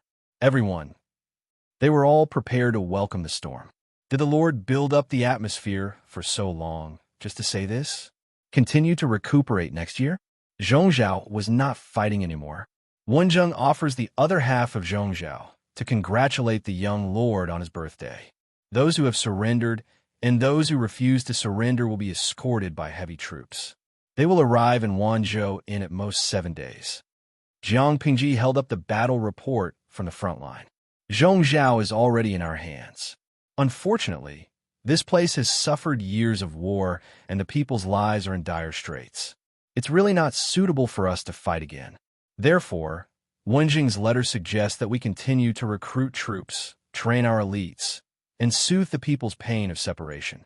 The year after, we will conquer Beiyuan and Xichang in one fell swoop. Does anyone have any objections to this arrangement? Qiguan Rang had originally wanted to take Zhongzhao as a birthday gift. Unfortunately, things had gone awry.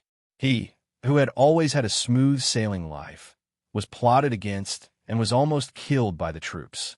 Old Ginger was spicier. After Qiguan Rang escaped, he counterattacked. Both the enemy and himself were completely enraged. It was either you or I who died. In the end, Qiguan Rang's luck prevailed. Old Man Sun's reinforcements arrived in time to outflank the enemy. Along the way, some feudal vassals surrendered tactfully, while others would rather die than surrender. In the end, they were all tied up and sent to Wanzhou. Only one feudal vassal was different. They wanted to surrender, but Old Man Sun wouldn't let them. Someone advised the old man not to kill those who surrendered. The old man, who had always been easy to talk to, swore. No one could stop him. It turned out that this family's surname was Nie. It was the Nie family of Zhongzhao that was struggling at death's door and had played their cards badly. Old Man Sun still knew how to look at the big picture. He didn't exterminate the Nie family. He only wanted the Nie family to hand over the culprit who had killed his son, as well as the culprit's father, mother, and children. I lost my beloved wife and son, and my grandson lost his parents because of this person. The parents of such a disregard for the lives of innocent people should be killed. Kill his parents, kill his children. Let him have a taste of helplessness, pain, and being unable to resist. Sun Wen could still escape Dongqing with his grandson, Sun Lan, and come back many years later for revenge. The idiot in front of him only knew how to kneel and beg for mercy. He was worse than a stray dog. When Old Man Sun personally killed his father, mother, and 5 legitimate children in front of that person, the scene was silent. No one dared to stop him. The only person who could stop him was Qiguan Rang. Not only did he not stop him, but he also wanted to personally hand Old Man Sun his sword. Someone said that the old man was too cruel and cold-blooded. He didn't even spare a child. Qiguan Rang couldn't help but sneer. When these people sympathized with the weak, did they ever think that Old Man Sun was the real victim and the weak? He only wanted to become stronger and seek revenge on the people who had harmed him. Revenge for revenge, revenge for revenge. The dust had settled in Zhongzhao, but Qiguan Rang couldn't be happy. He wanted to send a big gift on a young lord's birthday, but the time was wrong. Old Man Sun said, even if there's no birthday gift, there's a 1-month gift. At the very least, there's a 1-year-old gift. Thus, this letter was delivered to him. The messenger ran all the way, and a few horses died. Like a relay, it was finally delivered when the banquet was about to end. Qiguan Rang's generous gift undoubtedly made the halo on Jiang Lian's head shine even brighter. Yes, it was so bright that it could blind people's eyes. The old chief silently held the bottle and sucked on it. His fair face had the vicissitudes of an adult. Serves you right for kicking my daughter. Otherwise, this extravagance would have been yours. Even the male lead of the main heroine didn't have one Zhang. He tried his best to conquer a country just to celebrate her birth. The old chief rolled his eyes at Jiang Pengji and didn't reply. Of course, she couldn't speak even if she wanted to. The baby's body didn't support this function. Babies grew very fast. They looked different every day. Babies who weren't even 1 year old were at their most adorable. Twins were even more rare. Everyone thought that Princess Lien was quiet and steady, while Princess Yin was lively and active. In the end, Princess Lien used her strength to prove that she was like her mother, while Princess Yin used her, as steady as Mount Tai, lazily to show what it meant to be motionless. Chapter 1811. As the saying goes, tumble, sit, roll, crawl, and walk. It referred to the important stages that children under 1 year old went through. Of course, it was noted that these were normal children. Some children would develop earlier or later, but it didn't matter. Jiang Pingji never thought that early development and late development would appear in the twins at the same time. Princess Lien had only cried once since birth. Even when her diapers were full of urine or feces, she would only frown and look at the people who appeared in her line of sight with teary eyes. She was quiet and didn't cry or make a fuss. She was so cute that she could melt people into a puddle of water. On the contrary, the younger twin sister, Princess Yin, was much more domineering.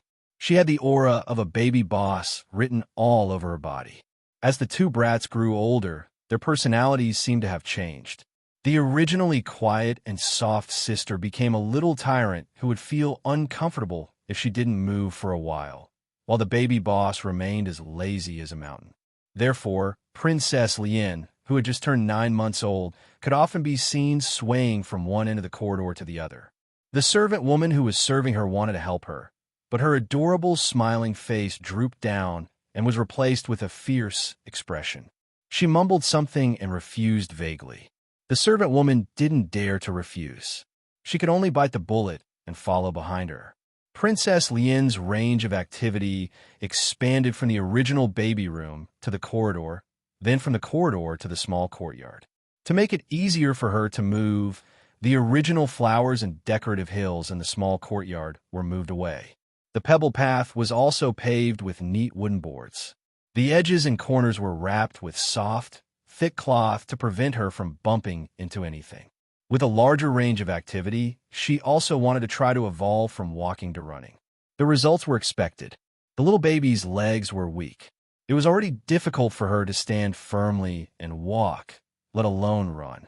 After running 2 steps, her knees gave way and she rolled forward. When she fell for the first time, she felt very wronged. Her little face, which always wore a smile, was stifled and tears welled up in her eyes. Just as she was about to cry, her younger sister took a pacifier out of nowhere and put it in her mouth. The pacifier was stained with the eldest brother's favorite milk, which had a slight sweetness to it. Once the pacifier was in her mouth, she subconsciously cheered and forgot to cry.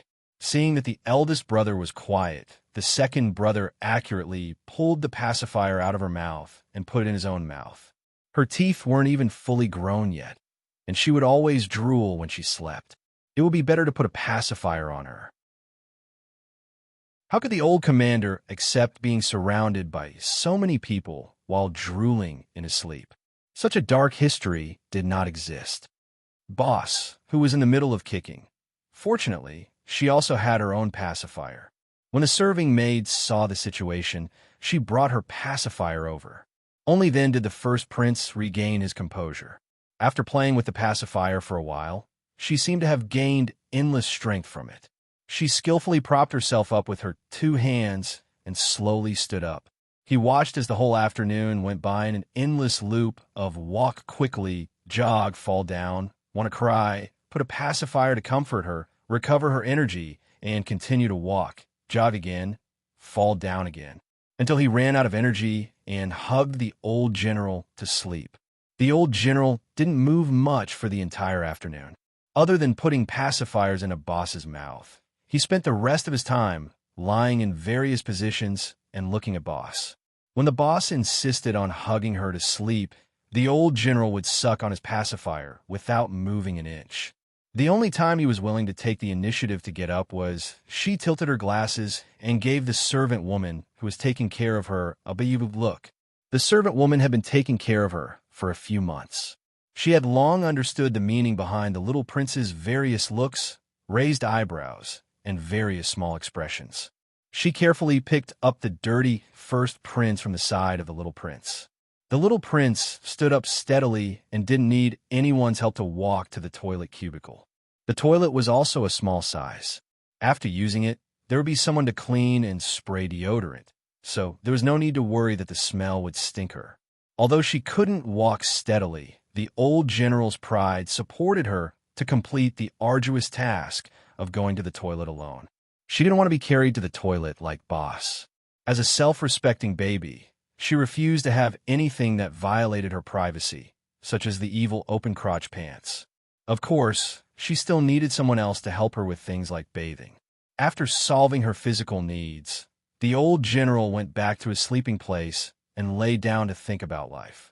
The twins beside him seemed to have sensed it. They closed their eyes and rolled on the ground. After a while, they hugged the old general with both hands and feet. Tisk, little brats from the Jiang family. The old general accepted the baby's closeness. It was rare that he didn't push her away. She was similar to Jiang Pingji in terms of liking babies. The more they couldn't get something, the more they wanted it. Jiang Pengji had never caught a fish in her life. The old general was no different. He had killed so much that his murderous aura seeped into his soul. He didn't like small animals that were sensitive to smell the most. Her Highness Lien liked her and was close to her, so the old general was happy to treat her like a daughter. Of course, it would be great if the baby didn't bite her face or press half of her body on top of her in her dreams. The baby wasn't heavy, but the old general, who was also a baby, felt a little uncomfortable under the weight. Underscore, smiley face, angle. Underscore about 10 months later, Boss, who could run 2 steps steadily without falling, discovered a new hobby. She wanted to walk and run hand in hand with her sister. The old commander sternly rejected the proposal. However, an adult couldn't understand a baby's stubbornness. She wouldn't give up until she found a new hobby. The old general turned over lazily and didn't look at the baby's pitiful and expectant face. Seeing this, Boss got up and walked to the other side to sit down. He raised his hand and patted the old general's shoulder. The old general rolled his eyes and continued to turn over. Just like that, they tossed and turned for 2 hours until the boss was sleepy and yawning. Her stamina was exhausted underscore, smiley face, angle, underscore, and she couldn't fight anymore. The old general only needed to turn over while lying down, but she had to repeat the action of getting up, walking, sitting, and getting up again. Naturally, she was more exhausted. Seeing that his persistent sister had finally given up, the old general secretly heaved a sigh of relief. She really didn't want to turn over and over like a pancake. Underscore, smiley face, angle, underscore boss covered her small mouth and yawned twice. Suddenly, her small ears trembled, and she became energetic as if she had been injected with chicken blood. Scare, scare. The boss pointed at the door and shouted. After a while, footsteps approached. Wei Si, who was dressed in a lake blue scholar's robe, appeared against the sunlight. Boss got up and ran to Wei Si. She was a few steps away when her knees gave way and she almost fell. Wei Si reached out and caught her steadily, then bowed respectfully. Your subject, Wei Si, greets your highness. Boss said. Scare, scare. The female servant stepped forward and bowed to Wei Si with a respectful expression. She carried the 2 princes to change into a set of clean clothes. Sir, why are you here so early today? While they were waiting, the female official serving the 2 princes greeted Wei Si. There weren't many trivial matters. I came after I was done. My lord has entrusted the important task of teaching your highness to me. I dare not disappoint her. I can only do my best to repay her, Wei Si said with a smile. How are the 2 of you doing today? Chapter 18:12. The maid briefly described the interaction between the eldest and the second. Wei Si smiled as he listened. He was a little glad that this was a twin. The children grew up together and accompanied each other. Even if their parents were busy and neglected them, they would not be too lonely or sad. From the time the children were 4 months old, there was a maid who read books beside them and showed them the commonly used words. When they were 10 months old, Wei Si would come over to teach for 2 hours every afternoon as a teacher. Others thought that the children were too young to understand anything, but Wei Si knew that they had a very good memory. Even if they did not understand, they could leave some impression in their minds. It would be much easier for them to learn in the future. Wei Si sat on the seat in the West Wing. The two cushions below were side by side for the two princes. The servant women carried the children over and placed them on the cushions. The old chief nodded. The eldest pointed at Wei Si and smiled. Hey, hey. Others did not know what hey, hey meant. They thought that it was a nickname given to Wei Si by the eldest. Only the old chief knew. Jiang Pingji once called Wei Si Zi Xiao. The eldest, who had just woken up, heard it, but she could not pronounce the word Zi Xiao. She settled for hey, hey. Wei Si formally bowed to the two of them and began the day's lecture. In an ordinary family, it would be good if the two 10-month-old children could sit still without crying or making a fuss. The two princes' reactions were very magical. They sat quietly without crying or making a fuss. Their serious expressions made it seem as if they could really understand. Underscore, smiley face, angle. Underscore, except for the old chief, the other real baby could not possibly understand. She only inherited her mother's love for beauty and had a natural liking for Wei Si. The beautiful person sat not far away and spoke softly. Even if she could not understand a word, she could be quiet for the whole afternoon. Soon, 2 hours passed. The old chief could still listen with his head nodding. The other one had already fallen into a sweet dream and was sleeping soundly. Wei Si put down the beginner's book in his hand. He got up and carried the eldest in his arms. His posture was very standard. He did not disturb the eldest. Your Highness Yin, let me carry you back to your room to rest. Wei Si smiled and asked for the child's opinion. The old chief was a movie king with max acting skills. Of course, he could not show that he understood. He just nodded his head sleepily. Wei Si took it that she had agreed and carefully picked up the two babies. Although he was the child's teacher, he was still an outsider. Whatever he did, he had to be under the watchful eyes of the female officials and servants. He put down the child and got up to leave. Before he left, he told the maid what Her Highness needed to review. The female official noted them down one by one before Wei Si left. After Wei Si left, the young female official sighed with emotion. Sir Wei treats the two young princes very well. He was usually very busy with work, but he could still take 2 hours out of his busy schedule to teach his child, rain or shine. Even a biological father couldn't do this. The maidservant said, There are many people who treat Her Highness well. As a subject under the Lord, isn't this what he should do? Only Qiguan Rang, who had offered the country of Zhongzhou as a gift a year ago, would have applauded. To be able to go this far as a subject and a ruler, the word good could no longer be used to describe their relationship. The assistant realized that she had made a slip of the tongue and quickly thought of a remedy. The old general, who was still in a daze, could not help but pout. Wasn't he her biological father? By the time Jiang Pengji returned, the two princes were almost asleep. Liang Liang. Princess Lian opened her sleepy eyes and sniffed Jiang Pengji. She took the initiative to reach out for a hug. Have you been good today? Look at how badly you slept.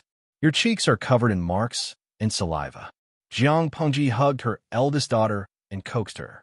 At that moment, the old general got up and rubbed his eyes. The maidservant brought a basin of warm water to wash the two princes' faces and wash away their sleepiness. Are you hungry? I'll get someone to serve you your meals.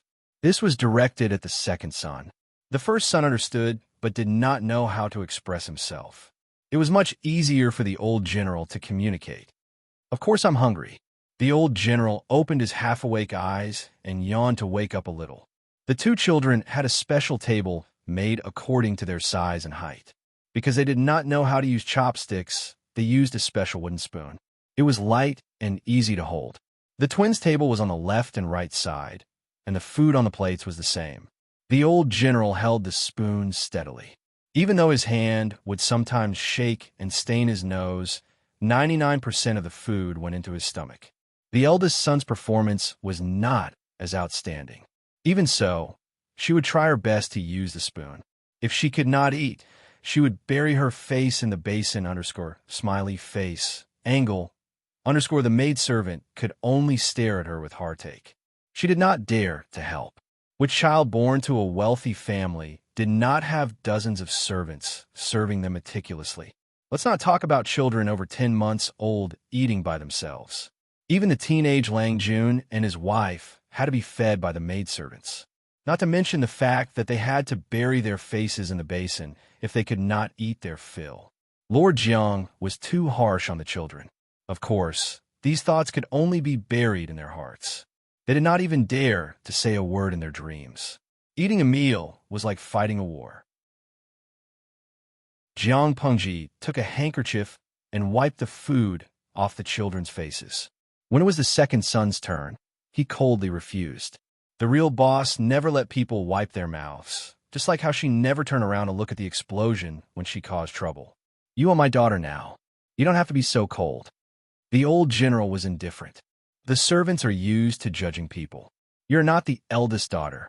If you refuse to interact with me, what if the servants neglect you? The old general could not help but roll his eyes. If the servants forgot their duties and stepped on the young master because the eldest did not value them, wouldn't that reflect the incompetence of the eldest? Such nonsense could be used in novels to shirk responsibility from the parents of the weak, but it would not work if it was used to deceive her. Jiang Pengji had no choice but to use her trump card.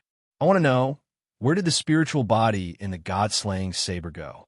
The old general who was wiping his face elegantly paused. His chubby baby face stiffened. Jiang Pengji smiled and rubbed the old general's ears. The soft ears felt as good as her eldest daughter's. Good girl, what should you call me? The old general thought about it and threw away the handkerchief. He reached out to Jiang Pengji for kisses, hugs, and kisses. Jiang Pengji took the opportunity to carry her and whispered in her ear, "Is that all you have? Using Oz to threaten me is the same as me using Wei Ci to threaten you one day. You are both shameless." The conversation between the mother and daughter was very soft. Even if others saw it, they would only think that the mother and daughter were intimate. They did not know that their eyes were full of sparks. In a while, I will personally lead the army to attack the North Yuan. I will leave Lianer in your care. Perform well. Jiang Pengji patted the baby's plump butt, which made him glare angrily. Why didn't you bring him along? Zixia will not follow the army this time. He wants to stay and take care of you. Jiang Pengji smiled. If I bring him along, will the enemy take the bait? The old general sneered. I understand. Chapter 1813. Before Jiang Pengji led the troops to battle, something was put on the agenda. She only remembered it when Wei Ci reminded her. Beiyuan and Xichong were not strong enough, and the world situation was set. There seemed to be no difference whether Jiang Pengji ascended to the throne now or after destroying the two countries. So, the question was, where should the capital be located? Regarding the capital, isn't it too early to think about it now? Jiang Pengji was not familiar with these operations, so she naturally did not understand and had no concept. In her opinion, ascending to the throne meant worshipping the heavens and the earth, announcing to the world that she had ascended to the throne and that she would have to address her as Her Majesty in the future.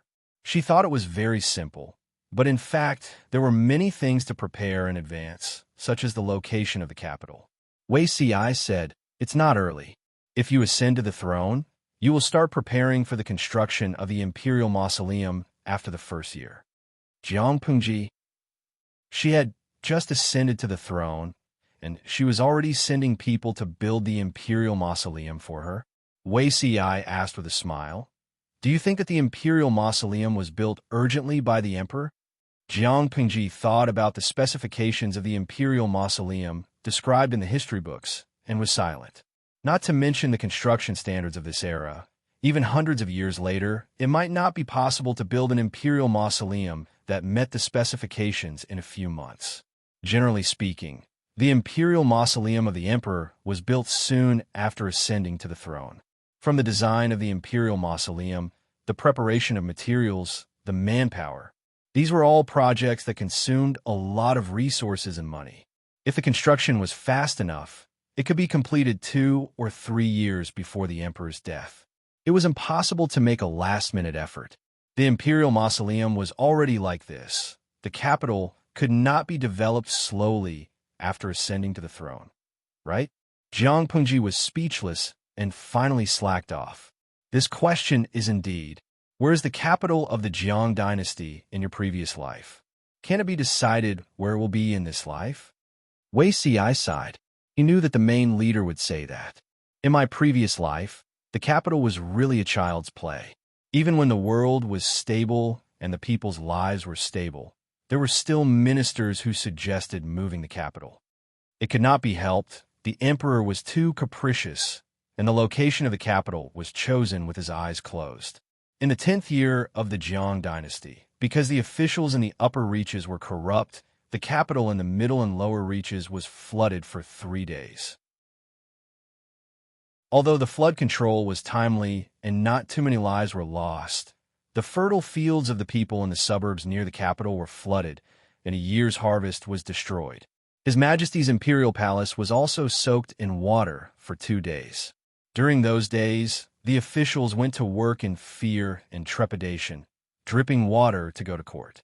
If this matter were to spread, it would be shameful. The capital of a country was flooded for 3 days because of a corrupt official.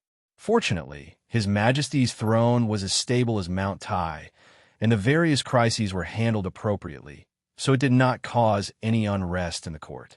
Her Highness Jiang Yan's performance in this disaster relief was excellent, and she had completely caught the eyes of the courtiers.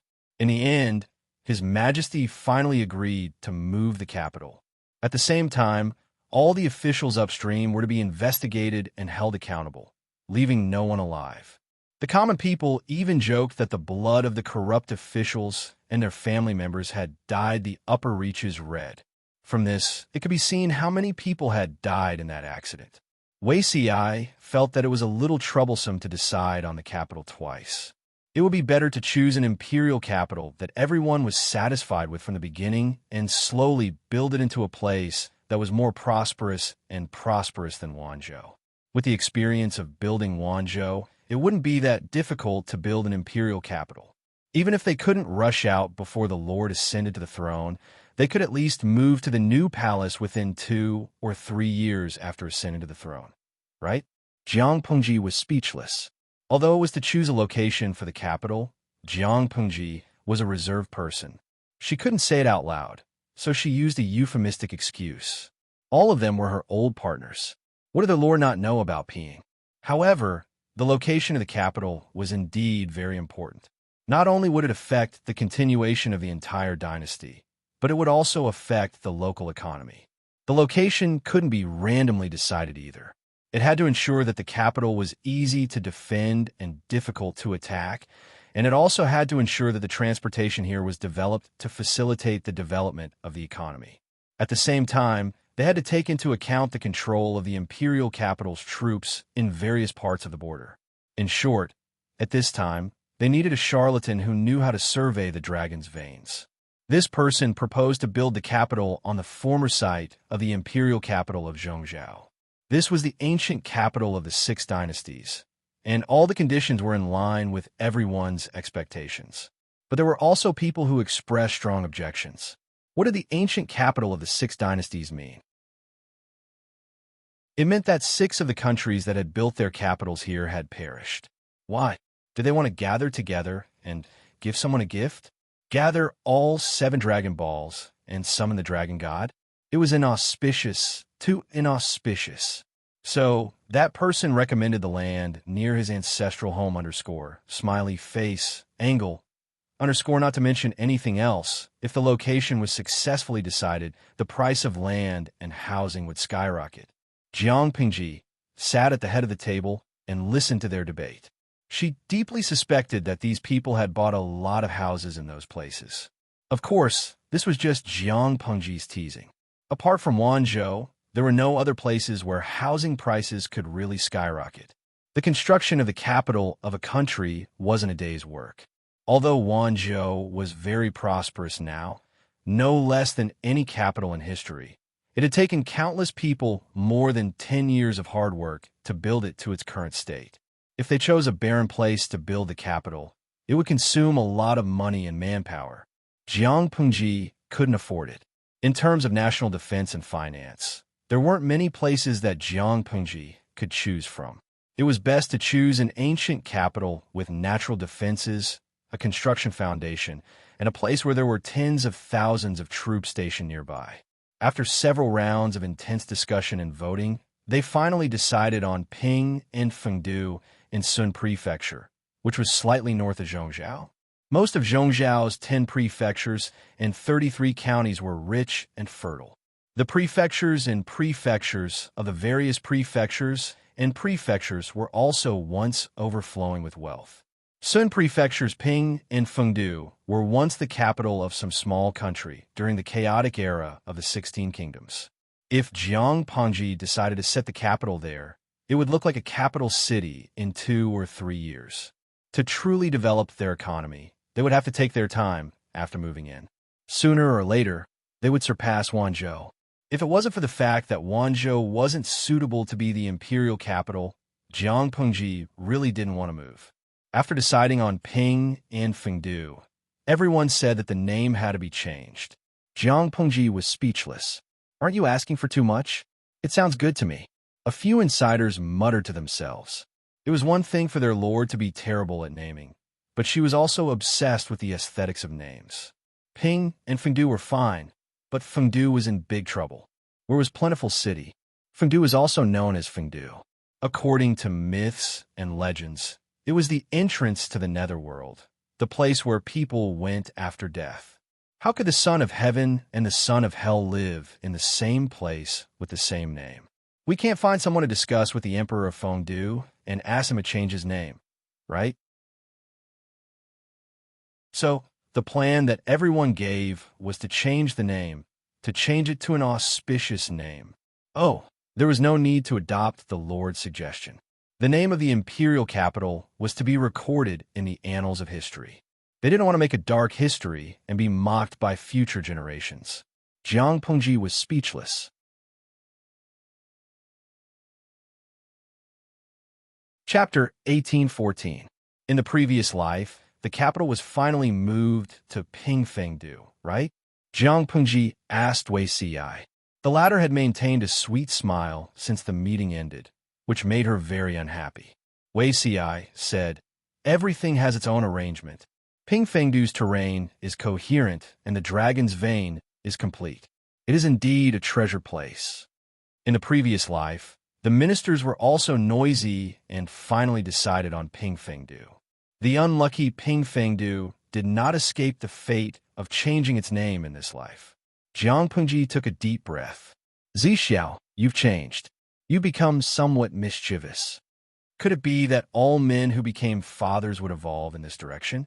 Wei Siyai was well-versed in pacifying people. He sighed and said, "I'm reluctant to leave you on the expedition. It will be another year or 2.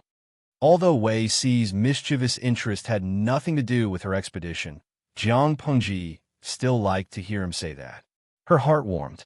But if Wei Siyai knew what she had done, he would probably be heartbroken. Jiangpengji raised her arms and circled his neck.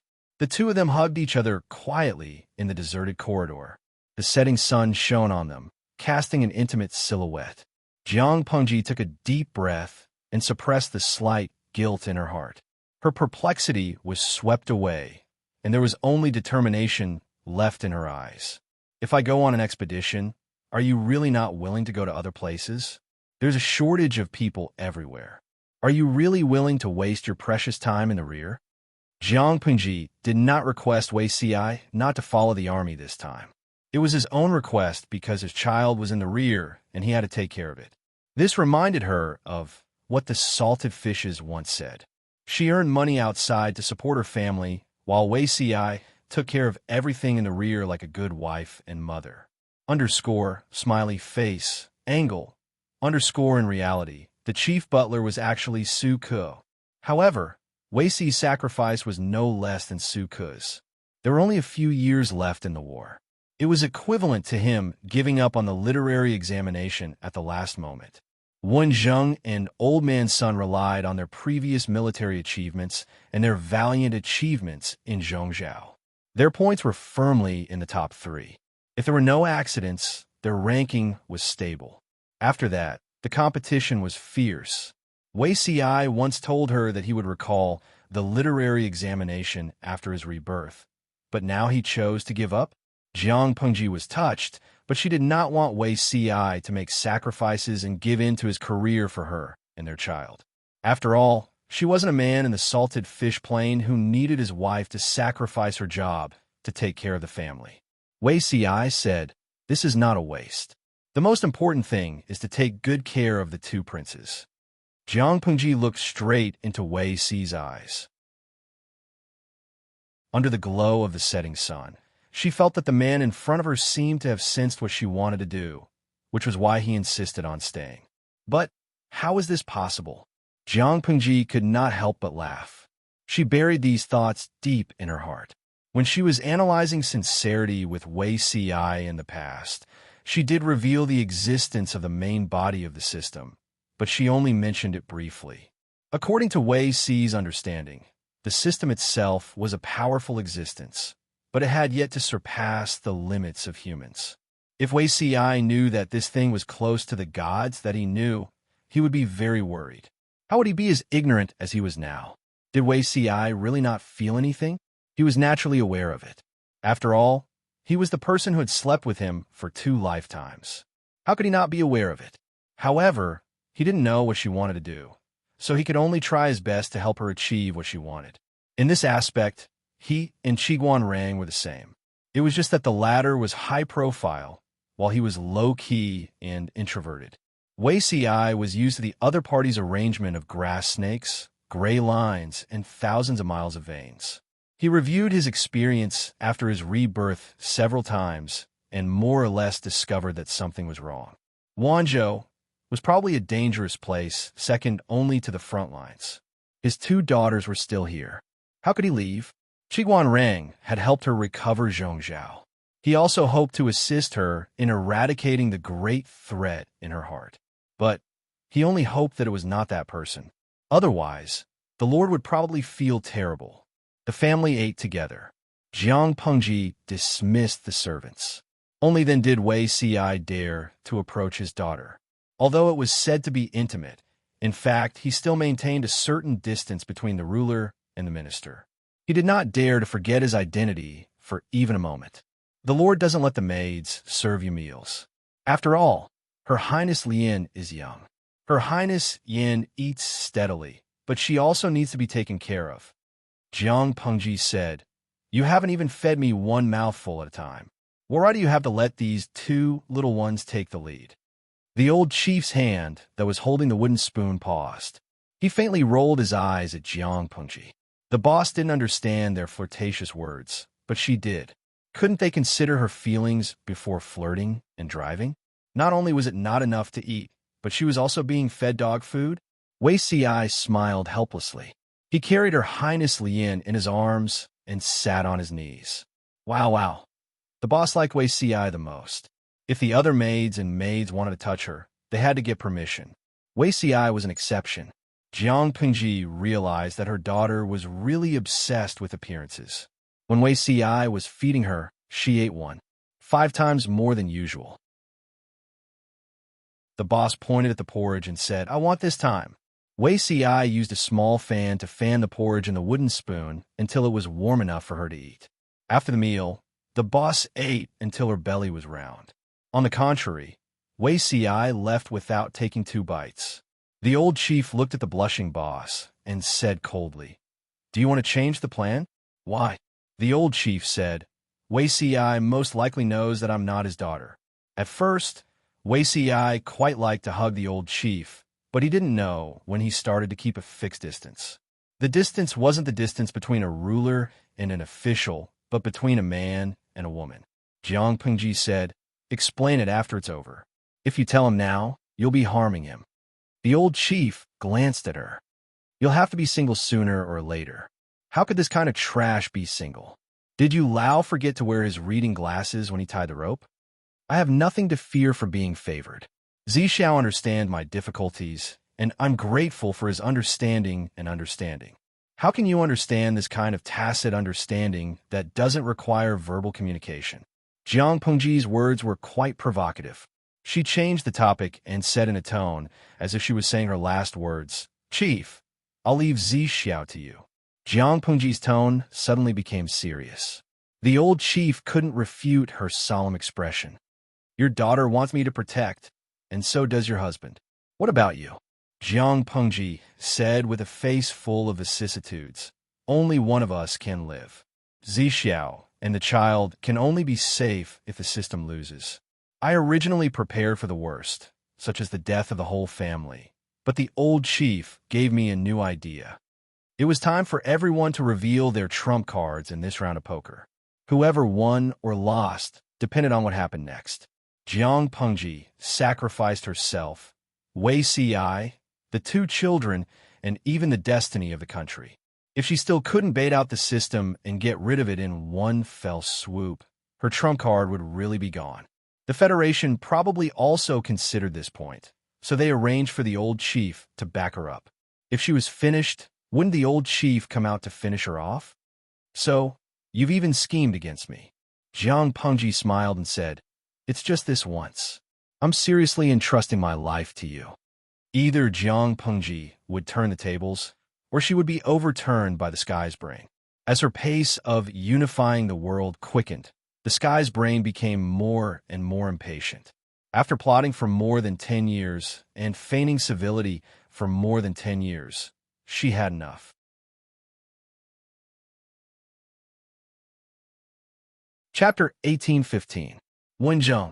Jiang Pengji led 100,000 troops to the north and met up with Qiguan Rang, who had set off earlier.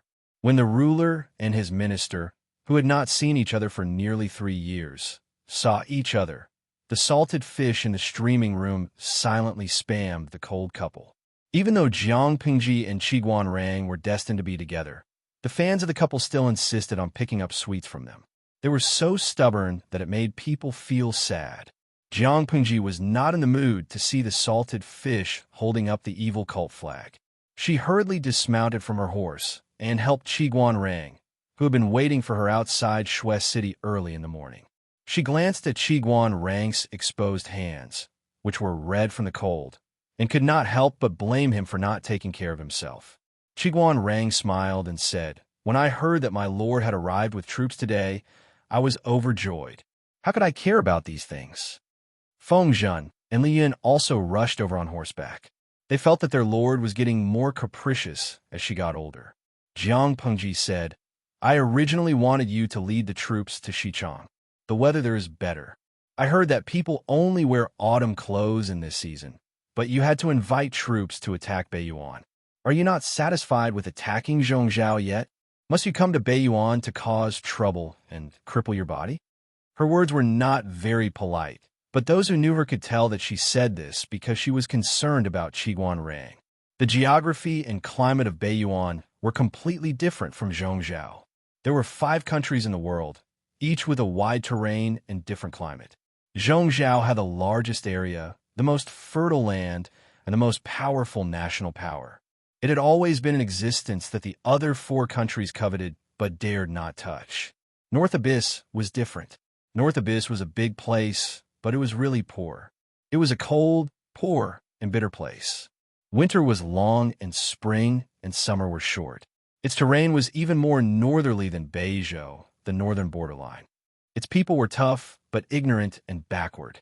Jiang Pengji could not bear for Qiguan Rang to come here to suffer.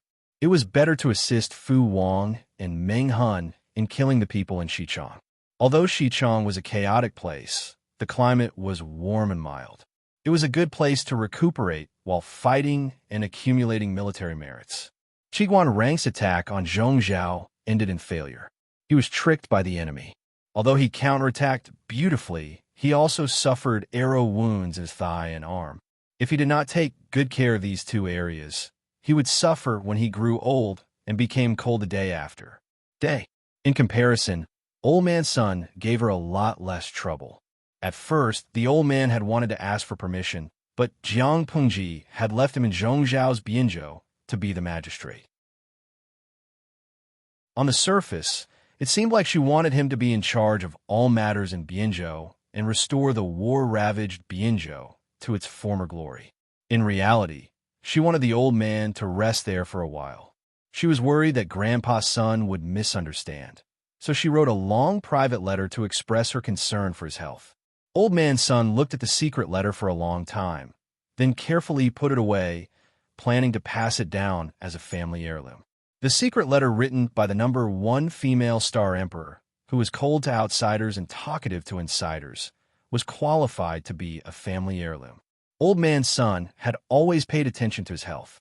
It was not difficult for Jiang Pengji to persuade him, but Qiguan Rang was different. Too desperate. If Qiguan Rang was still the young man in his 20s, Jiang Pengji would have let him do whatever he wanted. What about now? He was already past 40. In this era, this age was considered the end of middle age. Jiang Pengji wanted him to rest. If there was a war, he should go to Xichang to fight, but he refused. He had to ask for permission to come to Beiyuan, and he wrote letters more than once. She could not refute him too many times, lest her subordinates think that Qiguan Rang had lost his loyalty. In the end, she agreed. He was reprimanded as soon as they met. Qiguan Rang was already mentally prepared. He nodded repeatedly and said yes. He did not retort. He knew his lord. She was a standard person who could be persuaded by reason, but not cowed by force. At this time, she could not bear to say more. As expected, Jiang Pengji changed the topic after saying a few words. She asked about the training of the troops and horses, as well as the preparation of rations. Qiguan Rang had rehearsed these questions countless times. He answered whatever she asked. He covered all aspects and was thorough in every aspect. Jiang Pengji, and he entered the city one after the other. The bullet screens on the screen became even more vigorous. Sanzi Songshu, snacking. I've fallen in love with a cold couple. I'm destined to be. Today, the officials are giving out candy. Even though there are glass shards, I'll still eat it. Liangpin QZ snacking, _ smiley face, angle, _ this is the first time I've thought about supporting an NPC. The streamer seems to be compatible with anyone. Bikeaway snacking. I remember that a while ago, there was a guru on Bilibili who edited a personality-changing story about palace intrigue. It perfectly fulfilled the needs of all the streamers. The editing of that video was too crazy. All the concubines were scheming against each other, the immortals were fighting, all kinds of blackening, all kinds of reversals, and all kinds of designs made me want to kneel on my knees. Fortunately, the Emperor is our streamer. Otherwise, who would be able to tame these little demons? Tudufetio, _ I watched that video. Big Boss Wen Zheng fought all the way until he was stabbed to death by the blackened Zixiao. F***CK the plot. I'm too handsome. # kneel and cry. That video was really awesome. My heart trembles when I see Zixiao smile now.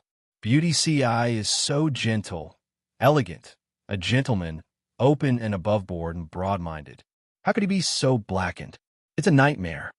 Guikai Guofengxiao.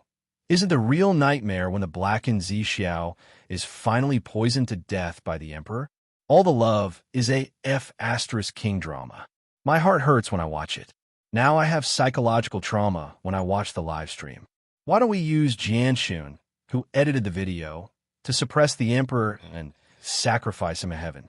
You can even think of such a crazy idea of having everyone be killed. Newspaper office. Jiang Pengji and Qiguan Rang had just understood the situation in Beiyuan. When she raised her head and glanced at the bullet screen, she could not keep up with everyone's topic again. After all, she was a veteran streamer who had been streaming conscientiously for more than 10 years. Why do they blacken her like this? My lord, are you unhappy? Jiang Pengji gulped down a glass of warm wine and warmed herself with the strong alcohol. Beiyuan killed itself and almost gave me the country for free. Why should I be unhappy? Although she said so, there was no trace of joy on her face. Qiguan Rang knew that his lord was unhappy in her heart. To be honest, Baiyuan was too poor. Qiguan Rang could not think of how much fat could be squeezed out of this country. Sending 250,000 troops to attack was already giving them face. Have the winter clothes for the soldiers been distributed? Although it was said so, the 5 countries in the world were born as one. No matter how poor Baiyuan was, it could not be separated. It had to be recovered. All of them have been distributed. That's good. Have a good winter. Let the soldiers practice more and familiarize themselves with this terrible weather. If it were not for the fact that this war had to be fought, Jiang Pengji really could not bear to let her soldiers come here to suffer in the cold. After Jiang Pengji arrived, she was busy for 2 days. On the 3rd day, everything was on track. At this time, the scouts found hundreds of suspicious people. They arrested all of them and waited for Jiang Pengji to deal with them. After investigating, Feng Zhen reported, the people who fled from Baiyuan said that they could not survive. They hope that my lord can take them in.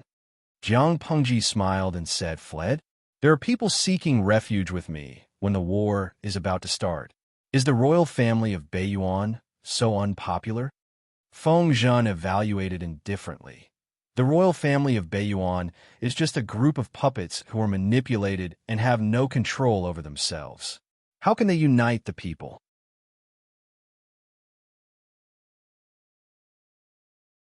Chapter 1816. Baiyuan was a strange country. Baiyuan was able to establish a country because of a very dramatic reason. Different from Dongqing, Zhongzhou, Nansheng, and Xichang countries, although the aristocrats were powerful, the royal family always restrained their growth and tried various ways to weaken them. Baiyuan was different. Not only did they allow the aristocrats to grow, but they also foolishly passed a system that was extremely beneficial to the aristocrats. The aristocrats' official position was passed down from generation to generation. To ensure the interests of the aristocrats, they also stipulated that the aristocrats could not be killed unless they committed treason or regicide. With such a guarantee, the development of the aristocrats in Baiyuan could be described as a blowout. As long as a man was born in an aristocratic family, he would be able to enter the officialdom and obtain an official position after he reached adulthood. As a result, all the positions with real power and benefits were occupied by the aristocratic families. The royal family became a human-shaped stamp machine, and their right to speak in politics was frighteningly weak. Some aristocrats tried their best to have children in order to expand their family's influence. As long as the family could afford it, they would be willing to die. Anyway, when the children grew up, they would definitely become officials. Even if it was a small official, there would be a qualitative change when there were a lot of them. With this idea, after decades of development in Baiyuan, the group of aristocrats had expanded to a terrible number. This also affected the inheritance, rights, and interests of the lineal descendants. So there was a clear distinction between legitimate children and illegitimate children. Legitimate children were certainly noble, while illegitimate children were a little higher than commoners. But they were servants and slaves in front of legitimate children. Baiyuan was like a dynasty that was adjusted at an accelerated speed. After only a few decades of establishment, serious land annexation problems were exposed. The interest groups, led by the aristocrats, were insatiable.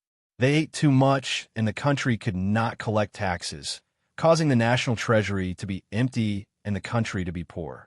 There was a widely spread saying in Baiyuan: the emperor was just a broken doll that the aristocrats could play with at will.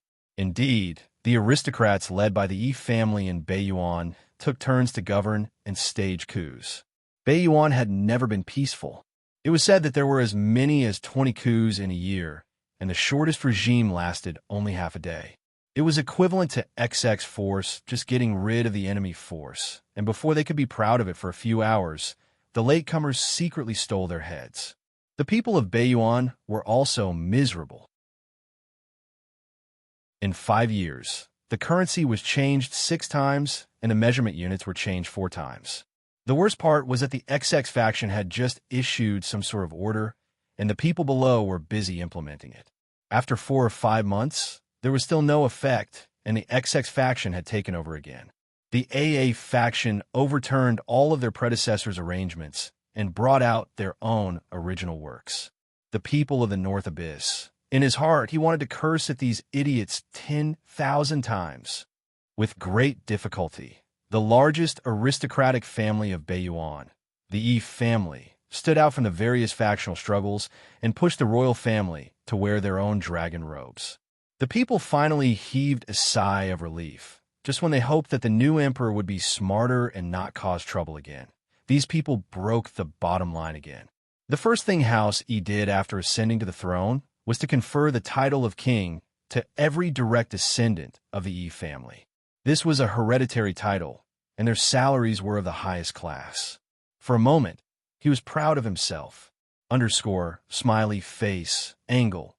The higher-ups had also said that in order to fight for more authority in the court, the landowning households had fought hard to survive. Even though they had beaten the bastard children into low-class people, the number of direct descendants was still very large. According to a later world record, the patriarch of XX aristocratic family in the North Abyss had a total of 369 wives in his lifetime. All year round, he slept with one wife a day, and the other 4 had to wait. The number of children was even more horrifying. 412 sons and 398 daughters. Smiley face, angle. In order to increase the number of so-called legitimate children, they could have 9 wives at the same time and unlimited concubines. Although the Yi family was not so horrifying, there were still more than 100 direct descendants of the Yi family. In other words, in a place with a small population like the North Abyss, there were more than 100 hereditary titles of king all at once. How could the national treasury afford the highest salary for every king? After receiving half a year's salary, they were so poor that they only had their underwear. In order to appease them, the new royal family of the North Abyss could only think of ways to squeeze more money from the people. What? Reduce the king's salary and remove their titles? No way. They were all from the Yi family and held great power. If they were angered, they would lose their heads in the middle of the night. Smiley face, angle. Anyway, the people were just ants. Why would ants need people to have such a big appetite? Cut. The money in the people's pockets was like a sponge that could still be squeezed. The North Abyss was located in the north. It was only warm for a few months a year, and the rest of the year was very cold. The environment was harsh, and it was not easy for crops to survive. The land produced little food. In order to stabilize the national situation, the agricultural tax could not be high. Even if the government only collected 20%, the people had to scrimp for a whole year to feed their families. However, in order to appease the kings, the Yi family repeatedly raised taxes on the people and added complicated tax items to increase the national treasury's income. When the tax was at its heaviest, the government collected 90% of the agricultural tax, and the remaining 10% of the grain tax had to be exploited. Within the North Abyss, countless people froze and starved to death. During the years when Jiangpengji was at war, the North Abyss had coveted the fat meat of Dongqing. They had also heard of how rich and prosperous Wanzhou was and dreamed of taking it for themselves. But the North Abyss was so chaotic. Where did they get the financial resources, equipment, and military supplies? The soldiers of the day were just poor people who had sneaked in to get some hot porridge. The real elites were the private soldiers of the gentry, the minions of the evil spirits in the eyes of the people. And the North Abyss still wanted to squeeze out troops to expand and invade her rear. Jiangpengji only gave them 2 words, haha. Before the Yi family came to power, the barren North Abyss could still gather more than 100,000 decent troops, which gave Jiangpengji a certain amount of pressure. This was also why she asked Qiguan Rang to hold back his troops to prevent the North Abyss from jumping out and stirring things up. Now that the Yi family had been in power for almost 2 years, the entire North Abyss was like a broken doll. Jiangpengji really thought highly of the North Abyss by bringing 250,000 troops. TSK, outsiders thought that Jiangpengji was using a sledgehammer to kill a chicken. Only Qiguan Rang knew that she brought so many troops to kill all the gentry in the North Abyss. Among the 5 countries in the world, the The number of gentry in the other 4 countries added up was less than the number of gentry in the North Abyss. The gentry in the North Abyss were especially superstitious about bloodlines. The deformed in kinds of privilege theory of the gentry was deeply rooted in their bones. A group of malignant tumors. If she really absorbed it, she was afraid that she would get cancer. When Feng Zhen told her that they had captured more than 100 refugees from the North Abyss, she was deep in thought. Qiguan Rang said, "Actually, there were refugees who flocked to Shui City before, but I made the decision to expel them." Jiang Pengji smiled and said, "What if they couldn't?" Qiguan Rang said, "Give them dry rations and send soldiers to send them away. If they're still stubborn, kill them as an example to others. If not, kill them all." Although the refugees from the North Abyss were pitiful, they couldn't allow them to enter their territory and threaten the lives of the people there. When Qiguan Rang arrived at the border, he heard that many refugees from the North Abyss had robbed the local people of their money and rations, killed people, and raped them. These people couldn't be allowed to live. As for those who hadn't escaped in time, he was much gentler. He mainly drove them away and killed them when they couldn't escape. If it were anyone else, they would probably be scolded to death, but Qiguan Rang never cared about such things for the sake of the overall situation. He wouldn't be soft-hearted to the people of the enemy country and put his own people in danger.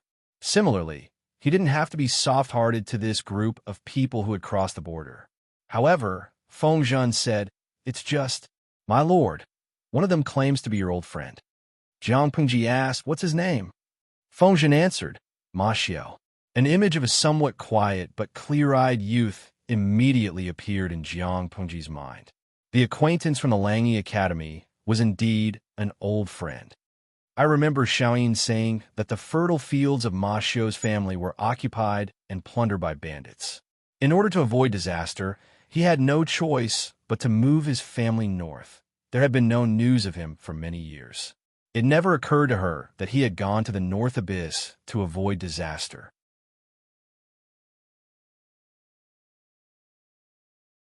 Chapter 1817. Avoid disaster? Go north with his family? Going to Beiyuan to avoid disaster. That's also, why didn't he look for you back then? No matter what, he could at least protect you. When Feng Zhen said this, it was obvious that a well-fed man did not know the hunger of a starving man.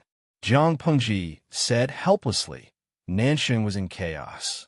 After the Nanman disaster, the flames of war spread throughout Nanxing. Jiqing obviously couldn't go to Nanxing. To go to Zhongzhou, he would have to pass through the territories of several feudal lords, and there would be countless bandits along the way. Whether he could reach Zhongzhou alive is still a problem. After thinking about it, Beiyuan is the only way out.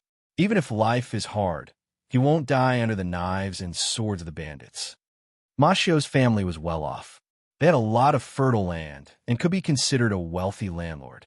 Even if he didn't have any prospects for the rest of his life, he could still live comfortably. He belonged to a poor family and was considered well off. However, what was the use of having fertile land?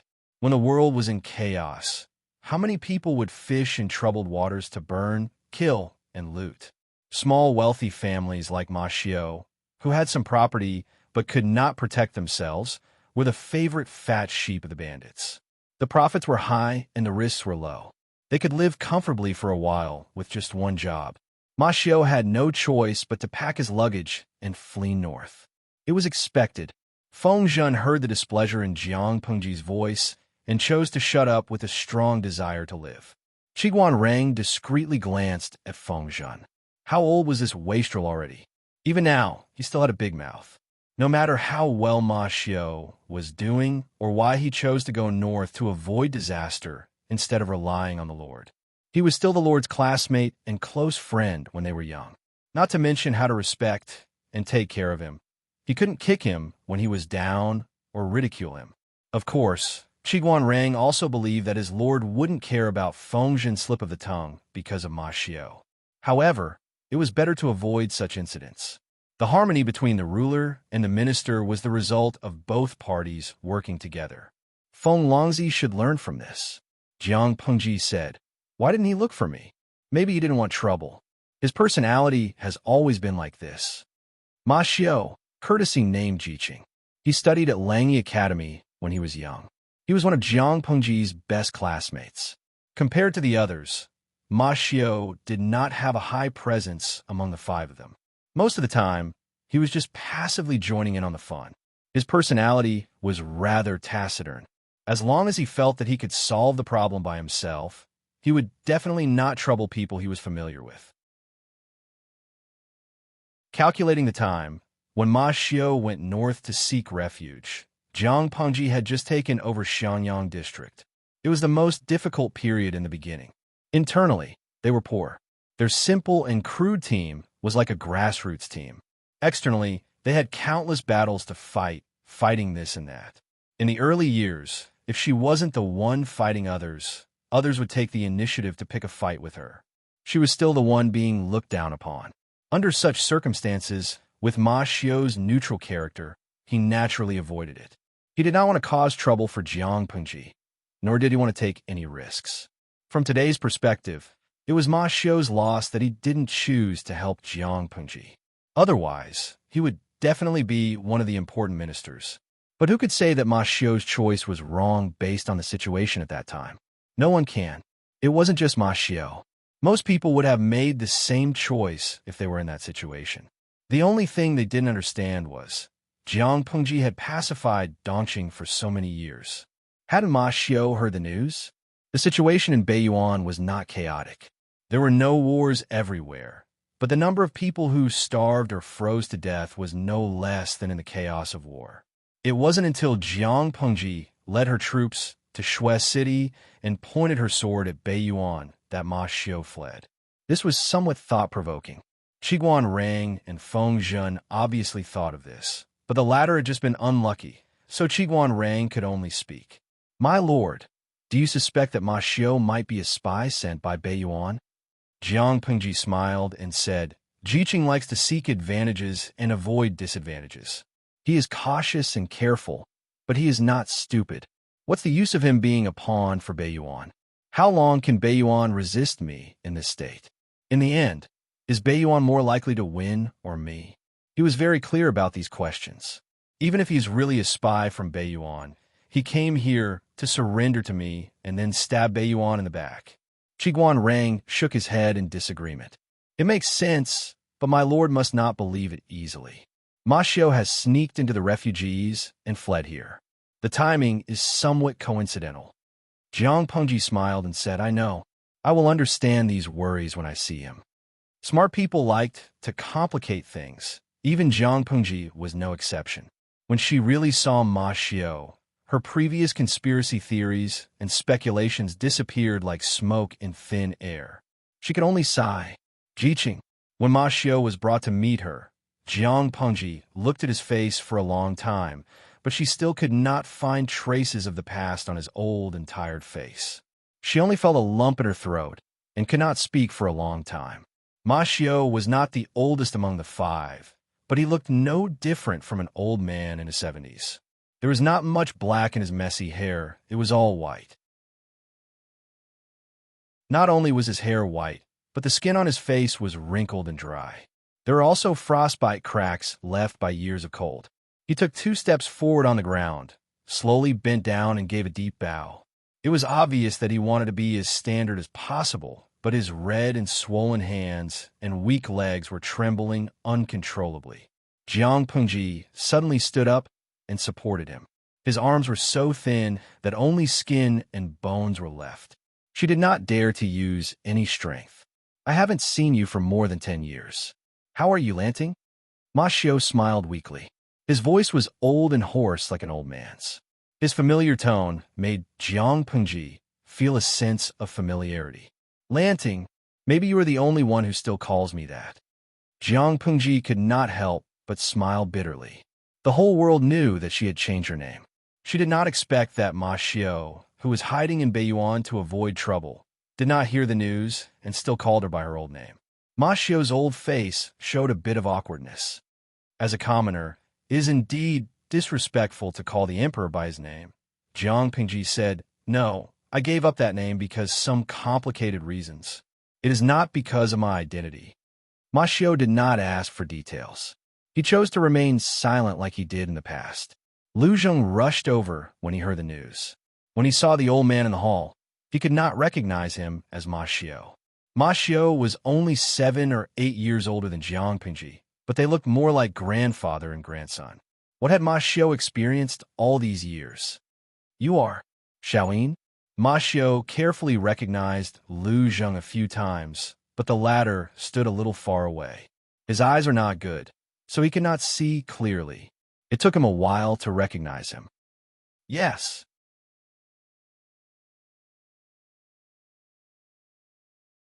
Chapter 1818. Ma Xiao was not only a refugee, but also a fugitive slave.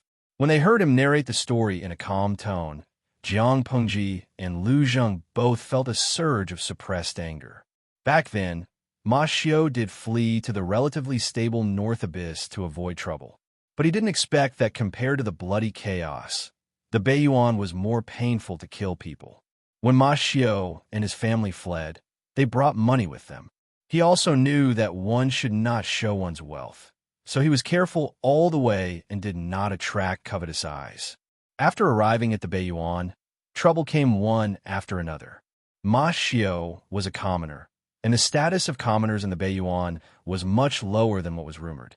At that time, there were many commoners in Dongqing who fled to the Beiyuan to avoid trouble like Ma Xiao. The Beiyuan government treated them like animals.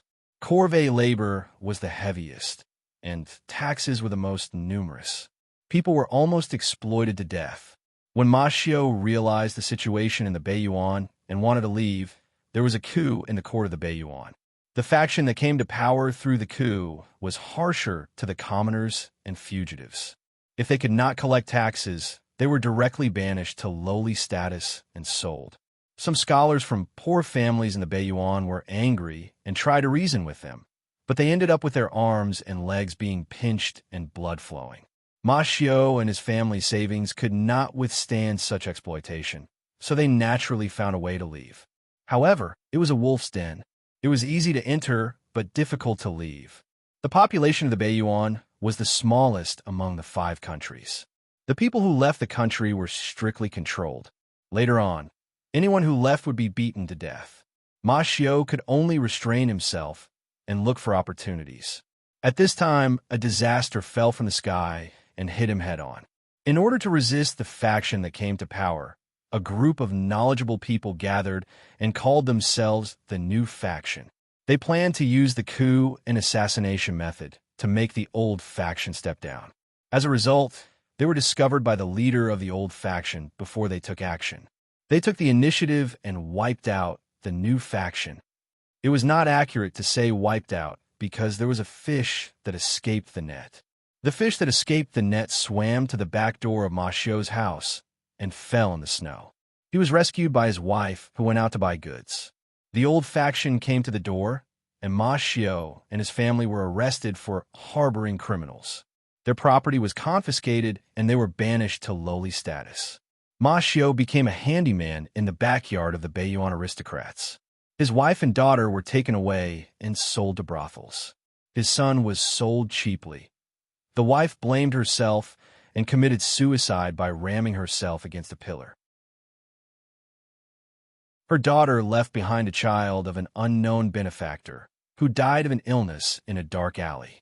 His youngest son, on the other hand, was beheaded by the bloodthirsty E-clan private soldiers during the E-clan's forced abdication. Ma Xiao was sold again and again with his young granddaughter. In the end, he became a veteran guard of a small town near the border. Hearing that the enemy was going to attack, Ma Xiao packed his luggage and followed the refugees to Snow City on foot. Before coming here, Ma Xiao was actually prepared to die. On the way, he had heard about Qiguan Rang's ruthless killing of the refugees. He knew that his decision was the right one. He also knew that he would die if he tried to force his way in. But, considering that he was once a citizen of Dongqing, he did not wish for his remains to be returned to his homeland. He only hoped that his granddaughter could be pitted. She could be adopted by someone or bought. If that was not possible, she could accompany him to be buried under the walls of Snow City, which was the closest city to Dongqing. Refugees like them had to walk on their feet. Ma Xiao was still all right. At the very least, he had a pair of old shoes that he had taken off someone's body. There are also many people who were barefoot. Before they reached Snow City, they were discovered by the patrolling cavalry scouts, and all of them were captured. They thought they were going to die, but they did not expect the soldiers to let them take their rations. They told them to go back to where they came from and not to think about sneaking into Dongqing. Ma Xiu heard the refugees around him hugging their heads and crying. He also learned the identity of the enemy's leader from some of the refugees. In a trance, he felt as if he had encountered a glimmer of hope when he was at the end of his rope. Grandpa, his granddaughter, was very skinny. Her head was big and her body was small. Every time he saw her like that, he was worried that she would break her neck. Ma Xiu said, "Don't worry. Grandpa has an idea." Although he said that, he was not confident at all. Even so, he was still determined to meet Jiang Pingji and told her his name. No one thought that Ma Xiu, the old man, had anything to do with the master of the world. Even Ma Xiu himself felt enlightened. When he was young, he really knew such a person. Or those memories of his youth were just a daydream of this old man. When he waited anxiously and was summoned to see Jiang Pingji, it was as if time had turned back. He not only saw the dignified female vassal in front of him, but also the young man in red who was laughing and cursing in Langyi County. They were two completely different scenes, but at that moment, they overlapped in front of his eyes. They fit together perfectly, regardless of the person or the scene. Time flies. Time treats me like snow and knives, but you are still a young man in fresh clothes. When he told these things, Ma Xiu's turbid eyes did not have a trace of emotion. It was not the calmness after experiencing snow and wind, but a lifeless silence. Jiang Pingji sent people to help Ma Xiu settle down and sent a doctor to take his pulse. Ma Xiu smiled and thanked her. The doctor took his pulse, prescribed medicine, and replied to Jiang Pingji, "He is like a lamp that has run out of oil. If we use precious medicine to keep him alive, he will only have a few months left." Doctors could cure stubborn diseases, but they could not save a person who was at the end of his life. The only thing Jiang Pingji could do was to let Ma Xiu live a better life in his last days and live a little longer. Her hand, that was correcting official documents, paused.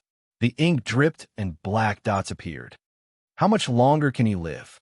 The doctor said, "Late spring and early summer next year." Jiang Pingji waved her hand. "You may leave. I understand." Today's streaming room was very quiet. The naughty salted fish did not say anything flirtatious. Qiguan Rang asked her, "What is my lord thinking about?" She slowly whispered, "Late spring and early summer next year will the world be united. In another place, Ma Xiu and Lu Zheng were looking at each other silently. Ma Xiu's granddaughter was holding a fragrant and soft meat patty and chewing it slowly. Everyone has their own fate. It's just fate. Why does Shine look so sad? Lu Zheng laughed at himself. I'm usually cold and hard, but I seem to be especially sad today. Ma Xiu smiled. Today is a rare day of celebration for me in the past 10 years. It was naturally a joyous occasion to find someone to entrust his orphan to before he died. Lu Zheng wanted to say something to comfort him, but he could not say anything when it came to his mouth. Reminiscing about the past was even more nonsensical. For Ma Xiu, who had suffered in the first half of his life, the more beautiful his youth was, the more miserable and painful the second half of his life was. If the two of them really wanted to reminisce about the past, they would only be rubbing salt on Ma Xiu's wounds. If anything happens to you, I will definitely treat this child as my own. Ma Xiu was not pretentious. He waved at the child. The child hesitantly put down the meat patty and sat down beside Ma Xiu's bed. Ma Xiu made a rare joke. In the future, he will be your fake father. Lu Zheng's face darkened. He corrected, it's grandfather. He adopted Ma Xiu's granddaughter as his adopted daughter. He was one generation lower than Ma Xiu for no reason.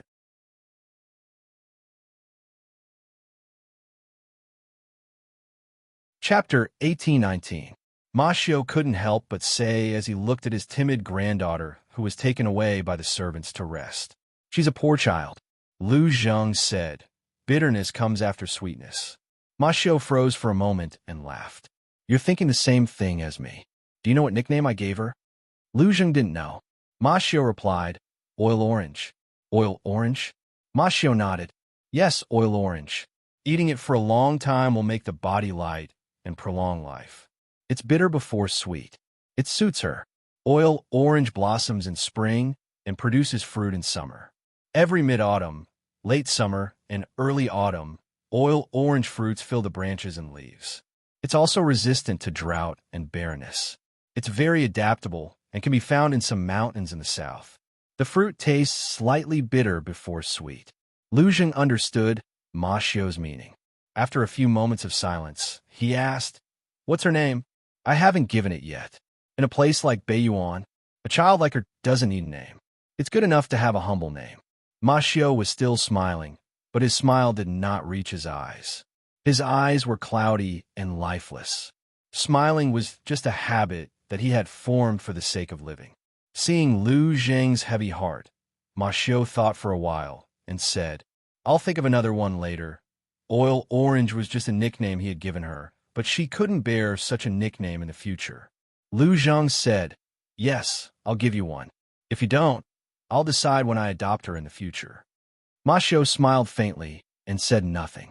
Lu Zheng was also a top student in Langyi Academy. It was the child's fortune to have a name with his talent. The two of them were silent for a long time. Just as Lu Zheng was about to suspect that Ma Xiao had fallen asleep, the latter suddenly talked about the past. I've been dreaming about my youth these days. Besides you and Lanting, how's Buku and Ben? Ma Xiao hadn't mentioned these names for many years. Talking about them after so many years, he found them so familiar. Buku referred to Feng Ji and Ben referred to Jiang Mo. Buku used to be in Nanxing. Later, he couldn't live in seclusion anymore, so he went north to Wanzhou to find Master Yuanjing. He found a teaching job at the Golden Scale Academy. Now, his days are pretty leisurely. Lu Zheng spoke of his old friend's current situation and sighed. Actually, perhaps you don't know this, but the Lord supports the poor, so he has some discord with the aristocratic families. It's just that these discord haven't been brought to the surface. I was born into a landowning household, so I could still do whatever I wanted in the early years. However, my parents would eventually grow old, and the burden of the family still fell on me. In the end, we still drifted apart. On one side was a childhood friend, and on the other side was his family's stubborn and conservative stance. Jiang Mo didn't have the ability to stake everything on one throw. After so many years, Jiang Mo had also changed from a Chinibyu who only loved 2D paper dolls to a shrewd clan leader. A few months ago, Lu Zheng had gone to congratulate Jiang Mo's eldest grandson on his 1-month-old birthday. Jiang Mo was so happy that he drank too much. When he was drunk, he hugged Lu Zheng to suppress his sobs and complained about his troubles.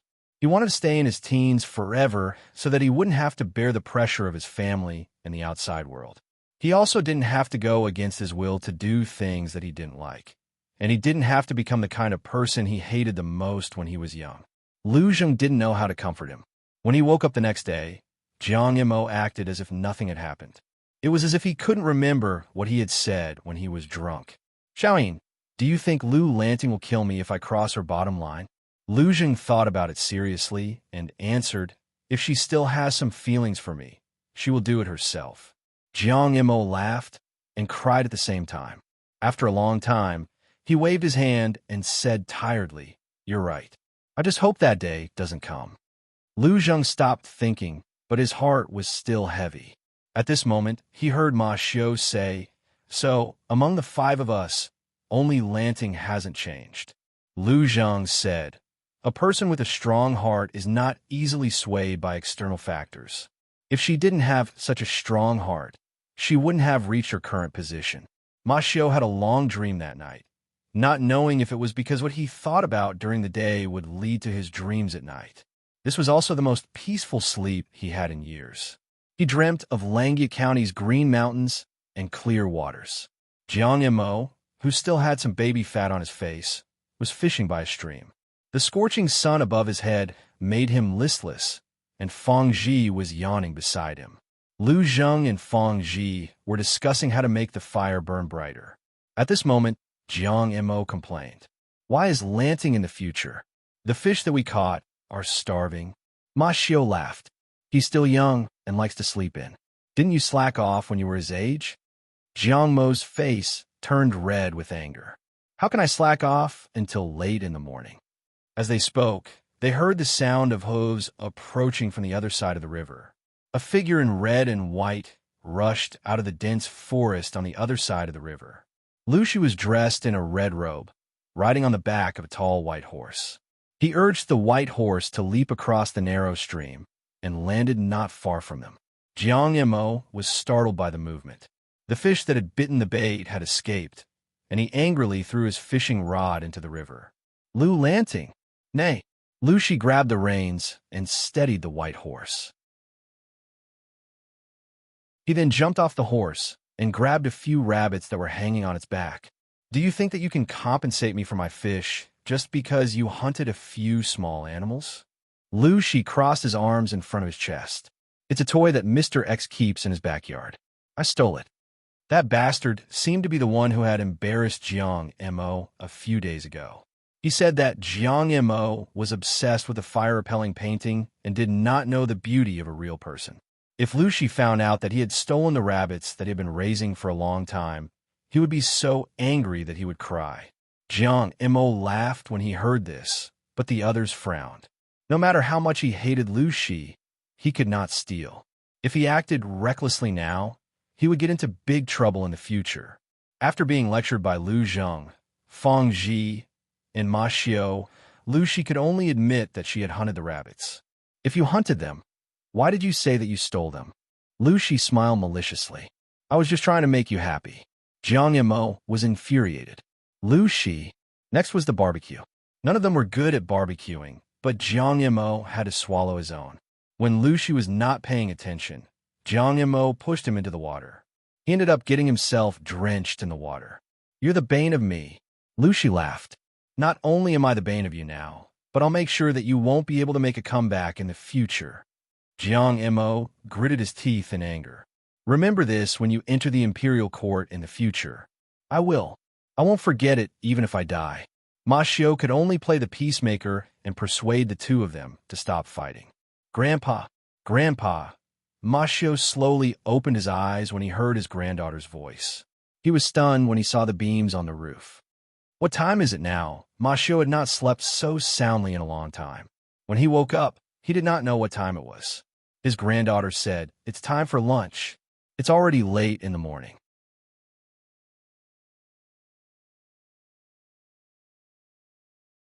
Chapter 1820. The weather in Baiyuan is too cold. It's only the end of autumn and the beginning of winter. The capital city of Baiyuan has been covered in snow for 2 months. The snow in Shui City has reached its ankles. Although our soldiers are not afraid of the cold and heat, the weather is bad and it's not suitable to fight. I think, since the aristocrats of Baiyuan have created such good psychological conditions for us, why not use this as a breakthrough? Now Baiyuan is a dam in danger. We only need to find their weakest point and give them a fatal blow. Even if we don't do anything, they will collapse on their own. The first step was to attack conspiracies, then to attack friends, then to attack soldiers, and finally to attack the city. If they could conquer Baiyuan with the least loss of public opinion, why would Jiang Pengji let the soldiers take the risk and send troops? The weather conditions in Baiyuan were too bad. Even if the soldiers of Baiyuan were vulnerable, they had lived here all year round and were far more adaptable to the climate than them. Jiang Pengji was fighting in an away game. Of course, she was at a disadvantage in terms of water and soil. If the soldiers caused a widespread epidemic because of physical discomfort, it would give the enemy a chance to fight back. Not to mention whether the enemy could seize the opportunity, Jiang Pengji should not have made such a fatal mistake. Qiguan Rang said, "My lord and I have the same idea, but..." Jiang Pengji asked, "But what?" Qiguan Rang made a gesture of apology. Before Jiang Pengji arrived, he was too ruthless in dealing with the refugees of Baiyuan. If Baiyuan used this to bewitch the people and make them want to fight to the death, even if the possibility was small, It was Qiguan Rang who gave the enemy something to use against him. Jiang Pengji exempted him from apologizing. How can you be blamed for this? You did nothing wrong. If it were me, I wouldn't have done it better than you. Qiguan Rang did not kill all the refugees as soon as he arrived. The refugees who committed the crime for the first time were all given dry food and persuaded. If this was considered ruthless, what else could Jiang Pengji say? She said, "Wenzheng, why don't you listen to my plan?" Qiguan Rang listened attentively and said respectfully, "My lord, please speak." Jiang Pengji tapped her finger on the table. "Last night, I sent someone to ask the people of Beiyuan who fled with Jiqing. Most of them had the impression of war, death, plague, and barrenness about Dongqing and the other 3 countries. They were extremely certain. Ma Xiu was not fooled. He was also one of the few people who believed that the situation in Dongqing was stable, but he was not sure to what extent." Qiguan Rang said, "This is exactly what I want to tell you, my lord. In order to prevent the people from escaping through the border, Beiyuan not only strictly guards the border and cruelly kills the people who try to escape, but also sends people to fool the people from time to time and publicize some groundless human tragedies," Jiang Pengji sneered. "For example, I killed a lot of people, exploited and oppressed the people, and made the land barren and full of bones." Qiguan Rang said helplessly, "The words that they spread are much harsher than the Lord's. They also fabricate more false content. Killing people was still considered polite. Cannibalism, eating children, bathing in women's blood to maintain beauty, kidnapping pregnant women to perform a C-section for fun, and having 3,000 beautiful men and 3,000 beautiful women, with no taboo between men and women, engaging in open-air nude debauchery. All in all, it seemed that his lord wanted a copy of everything that King Zhou, who had been slandered like a dog, had done in the investiture of the gods. Not only did she have the copy, but she also had to come up with new ideas, and new ideas had to be innovated. In short, she had to be as slandered as possible." Qiguan Rang deeply suspected that the people in Beiyuan who were engaged in the Internet Water Army were fans of the investiture of the gods. While they eagerly followed the story of Wanzhou, they racked their brains to frame their lord, saying that the world was a big melting pot. Only in this way would the people know fear and continue to endure the hellish days on earth. Look, the world outside Beiyuan was like that. You would regret it if you went there. It was better to stay in Beiyuan. Although Beiyuan couldn't let you eat your fill, it could let you drag out an ignoble existence. As one of the targets of slander, Qiguan Rang only wanted to smash the heads of these idiots. How could they slander his lord? When Qiguan Rang first saw this information, he had secretly thought about capturing them in the future and cutting off their dog paws with a knife. That's all they can do. Otherwise, they wouldn't have tormented Beiyuan like this. Jiang Pengji sneered. "They say that I'm muddle-headed, tyrannical, and repulsive, but there are still people who can't bear it and take the risk to flee. It shows how much they've gone overboard." Qiguan Rang gently waved his feather fan and smiled. His thoughts were the same as his lord's. Another official asked, "My lord, do you want the people of Beiyuan to know the real Dongqing?" Jiang Pengji said, "If we don't let them know how good the people of Dongqing are living, how will they know that they've been fooled? The more the aristocrats of Beiyuan squeeze the people, the stronger the backlash. But if the people flee here one after another, should we accept them or not? Whether they accept them or not, it didn't seem right." Jiang Pengji said matter-of-factly, "No. Why should we accept them? Is it fun to move these days? Or is it not troublesome to move across borders? We're not going to guide the people of Beiyuan to seek refuge in Dongqing, nor are we going to drag their families away from their homeland. We want to let them know that even if Beiyuan changes its master, they can still live as well as the people of Dongqing. We also want them to know that their lives are even worse than the people who wander from place to place in troubled times. By the way, we should send someone to bribe the general who guards the border. It should work. The general who guards the border? Bribe that person? That general has a very good reputation among the martial artists. I'm afraid it won't be easy to persuade him. Although bribing the enemy general was normal, It also depended on the situation. If they met a loyal general, bribing him would only bring disgrace upon themselves. If they were unlucky, they might even fall into the enemy's trap. Jiang Pengji sneered. If he's really capable, how can he not even keep an eye on a group of refugees? I originally thought that person was greedy and lazy. He didn't care about these refugees and was too lazy to carry out the order issued by the royal family of Baiyuan to kill the people who fled. Now that I look at it, it's not entirely true. Perhaps this general still has some conscience, so he turned a blind eye to it and gave the refugees a way out. If it was greed and dereliction of duty, it could be bribed with money. By then, if the public opinion fermented well, Jiang Pengji could collude with the general to open the door and create the halo of a king's teacher. If it was someone with a conscience that had not been extinguished, then it would be even better. He would be moved by emotion and reason, and he would be moved by the righteousness of the world. Then, he would be tempted by benefits, and he would not have any worries after he sought refuge with them. This would also achieve the best effect. Of course, if the general was unmoved by force or persuasion, Jiang Pengji could only use force to attack. Who gave the old, weak, and disabled soldiers of Baiyuan the courage to think that they could guard this stupid pass? I don't deny that there is eternal loyalty in this world, but it's just the tip of a phoenix's feather.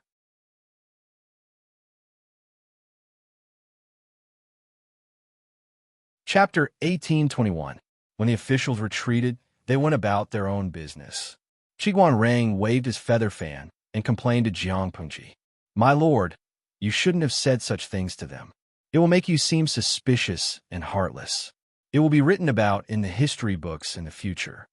For the officials, if the ruler did not trust them from the bottom of his heart, would there be any sense of security? Jiang Pengji smiled and said, Wenzheng, do you think I said something wrong? Qiguan Rang said seriously, My lord, what you said is reasonable, but there are too many people in the world who like to deceive themselves and refuse to face themselves.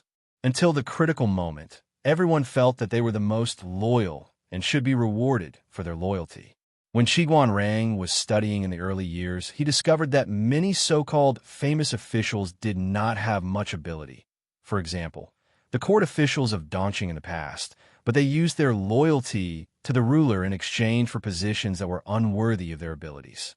They even brainwashed themselves and swore that they were extremely loyal to the ruler. In the end, when Dongqing collapsed, these people were the fastest to change their allegiance. The flags that were raised back then were slapped in the face at that moment, but these people did not feel any pain. That was amazing. What was even more amazing was that his lord snorted at their words and actions. She only stopped short of pointing at their noses and telling them not to do this. How capable you are is how important your job is.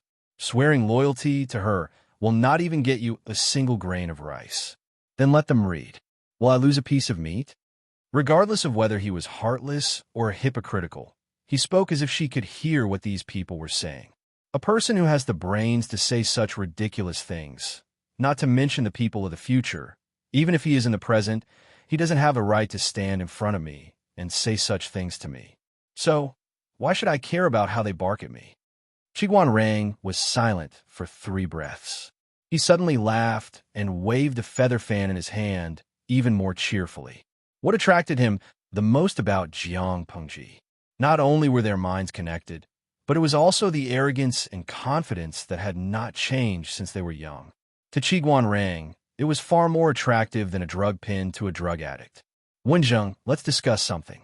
Jiang Pengji faintly looked at the fan in his hand and extended 4 fingers, indicating that Qiguan Rang should recognize that he was a man in his 40s. His body was not as strong as when he was young. Could he not hold his precious fan on a snowy day? It was fine to hold the fan, but could he not fan here and there? After so many years, did Qiguan Rang not realize that no one liked to play with him in winter? Qiguan Rang's smile slowly disappeared. In the streaming room, Qiguan Rang, Jiang Pengji. His head could be broken and he would bleed. Jiang Pengji was not. Well, as he said, Jiang Pengji, it would be Jiang Zhou Jiang with the guard. As with he, and Jiang was. He, Jiang rang, Jiang are shui, and Jiang said of, and said, Jiang of the Jiang, even a Jiang, could, even though, when the garrison general asked, the messenger sent by Jiang Pengji hurriedly explained that it was because the refugees from Beiyuan had caused the people at the border of Dongqing to suffer unspeakably. That was why the current situation was created. He did not have the slightest intention of destroying the friendship between the two countries. He just wanted to seek justice for the victims. Underscore this level of lying was probably equivalent to pointing out that laundry detergent was a chemical weapon. If they really wanted to seek justice, why would they need to deploy 250,000 soldiers to poke at their doorstep? Of course, the defending general did not dare to answer the messenger's question directly. He did not even acknowledge that the refugees were the people of the North Abyss. The citizens of our Beiyuan kingdom are generous and righteous. How could we commit such evil acts as burning, killing, looting, and raping the citizens of our neighboring country? Even if he really smuggled and illegally, he would still be an honest person who knew his place. The messenger used this as a breakthrough point and started chatting. For example, I heard that the taxes in Beiyuan are very heavy. How much taxes do the people pay every year? Are they still living well after paying so much taxes? Do they have enough to eat and where? Is the place they live in leaky? I heard from the refugees that the situation in Beiyuan is not very good. Do they need help from the neighboring country? Everyone is doing this for the sake of the people. Don't stand on ceremony. The garrison general's forehead was dripping with cold sweat. At first, he could still handle it. Later, he felt that the messenger knew too much. However, he was a messenger sent by Jiang Pengji. No matter how bad his mouth was, he could not simply kill him. After chatting about this, the messenger began to care about the garrison general's family situation. Questions such as, which family does Old Tai come from? Oh, so he was born from a commoner's grassroots background. Old Tai is awesome. It's not easy to start from scratch these days. How many people are there in his family? Where are his uncle, aunt, sister-in-law, nephew, and niece now? Old Tai is fighting a war alone. Does he miss them? How's the salary? Is it enough for the family's expenses? If it's not enough, why not consider jumping ship and finding a better job? The garrison general's face turned green as he listened. It just so happened that the messenger was testing him while stepping on his bottom line. He could not explode, even if he wanted to. Most importantly, when the garrison general was perfunctorily dealing with the messenger, he revealed a lot of personal information. The messenger had obviously done his homework. He knew that the garrison general had started from scratch and was being oppressed by his superiors who were born from aristocratic families. He knew how much credit had been stolen from him. He even knew that his wife had been ridiculed by other noblewomen in some public places. He knew about the grievances he had suffered all these years. How could he quickly close the relationship between the two of them? Of course, it was to accompany him in ridiculing the gossip of the people he hated and be his intimate trash can. Although the garrison general did not complain to the messenger, he was shaken by the words. At this time, the messenger did not propose to engage in a shady transaction. Instead, he mentioned a successful example that was similar to the garrison general's starting point. Look at the military generals under Lord Zhang's banner. Some were born from aristocratic families of generals, but most of them were born into commoners. They were not suppressed, and their military achievements were taken away. Seeing that the garrison general did not believe him, the messenger pretended to be surprised and mentioned some rumors he had heard. I heard that my lord's reputation in Beiyuan is mostly untrue and false. Have you heard of it, General? The garrison general was shocked. He broke out in a cold sweat and smiled. How could that be? Where did the messenger hear these words? If he directly confirmed the truth of Beiyuan discrediting Jiang Pengji and admitted that they were the ones who stirred up those messy rumors, Jiang Pengji would directly carry the flag and attack them. What? Attacking without a good reason? Fighting to defend one's dignity? That was sufficient reason enough. Looking at the history of the predecessors, there was no lack of humiliating the monarch of a country, which then led to the destruction of the country. Even if the two countries were bound to fight, the garrison general could not let the information be used against them. The garrison general flatly rejected the idea. The messenger sneered again and again. After 3 rounds of wine, the messenger said that he had something to say to the garrison general. He hoped that the garrison general could dismiss his attendance. The garrison general had a guilty conscience. After hesitating for a while, he agreed. The messenger took the opportunity to extend an olive branch and promised many generous conditions. The garrison general absolutely refused.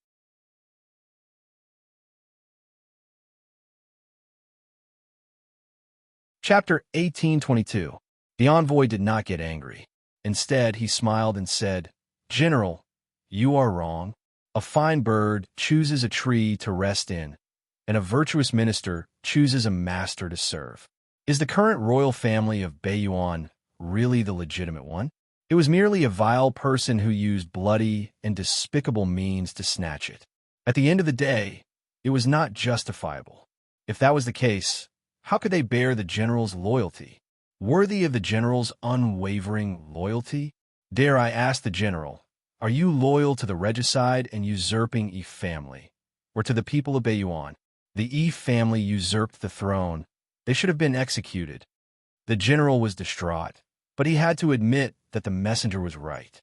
"General," the emissary struck while the iron was hot, "the Yi family is in power, and they conferred titles of nobility.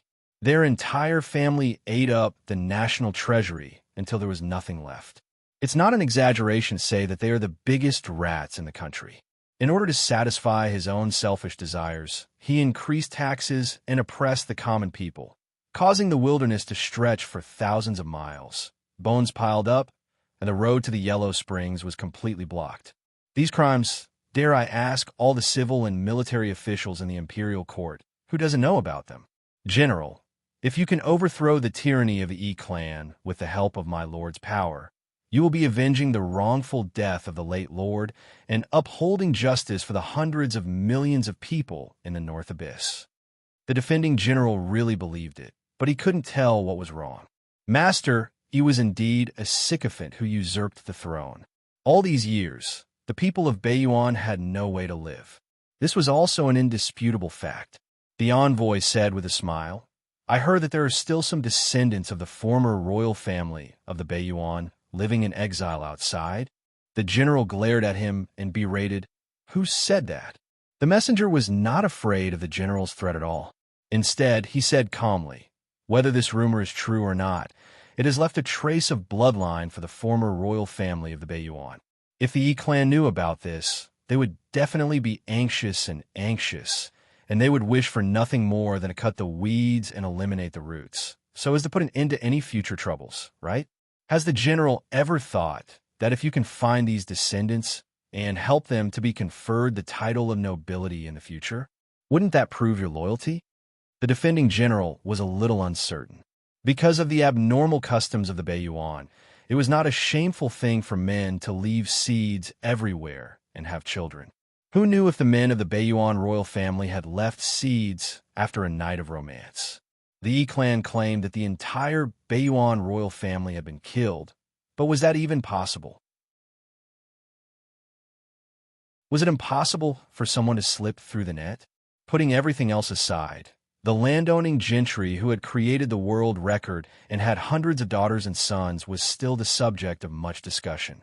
For the sake of power, the landowning gentry desperately gave birth to children. When their children grew up, they would enter the imperial court and fight for the right to speak. Was the imperial family going to keep themselves clean? Most importantly, the emissary said this in front of him, so it was most likely that the descendant of the royal family was in their hands. The envoy did not look at the military general's changing expression and calmly persuaded, "All the civil and military officials in the Baiyuan imperial court know that Master Yi is a villain who usurped the throne and a sinner who subverted the universe. But why doesn't anyone say anything? Why does everyone pretend to be deaf and mute? Wasn't it because they were afraid of death? Wasn't it because they were vile people who fawned on the rich and powerful? Wasn't it all because they were afraid of getting into trouble and being accused of treason by the Yi clan?" However, the general was different. The general was a truly loyal and valiant general. Why would he be afraid of such things? If you take the right path, when the political situation in Bayuan is clear and the people live and work in peace, it will be clear who the people should praise and who they should criticize. The general seemed to have been injected with chicken blood by the envoy's words. The latter said, "Who is truly loyal to the emperor and thinks for the sake of the country and the common people? Does the general know? It's you, the general." Listening to the messenger spout nonsense with a straight face, the balance in the commander's heart tilted towards Jiang Pengji with a thud. After a long time, the general bowed to the envoy and said with a firm gaze, "Please teach me how to eradicate the villains of the Yi clan." The envoy laughed heartily and helped the general, whose eyes were glistening with tears. With such a loyal person like the general in Bayuan, why worry about the torch not being passed on?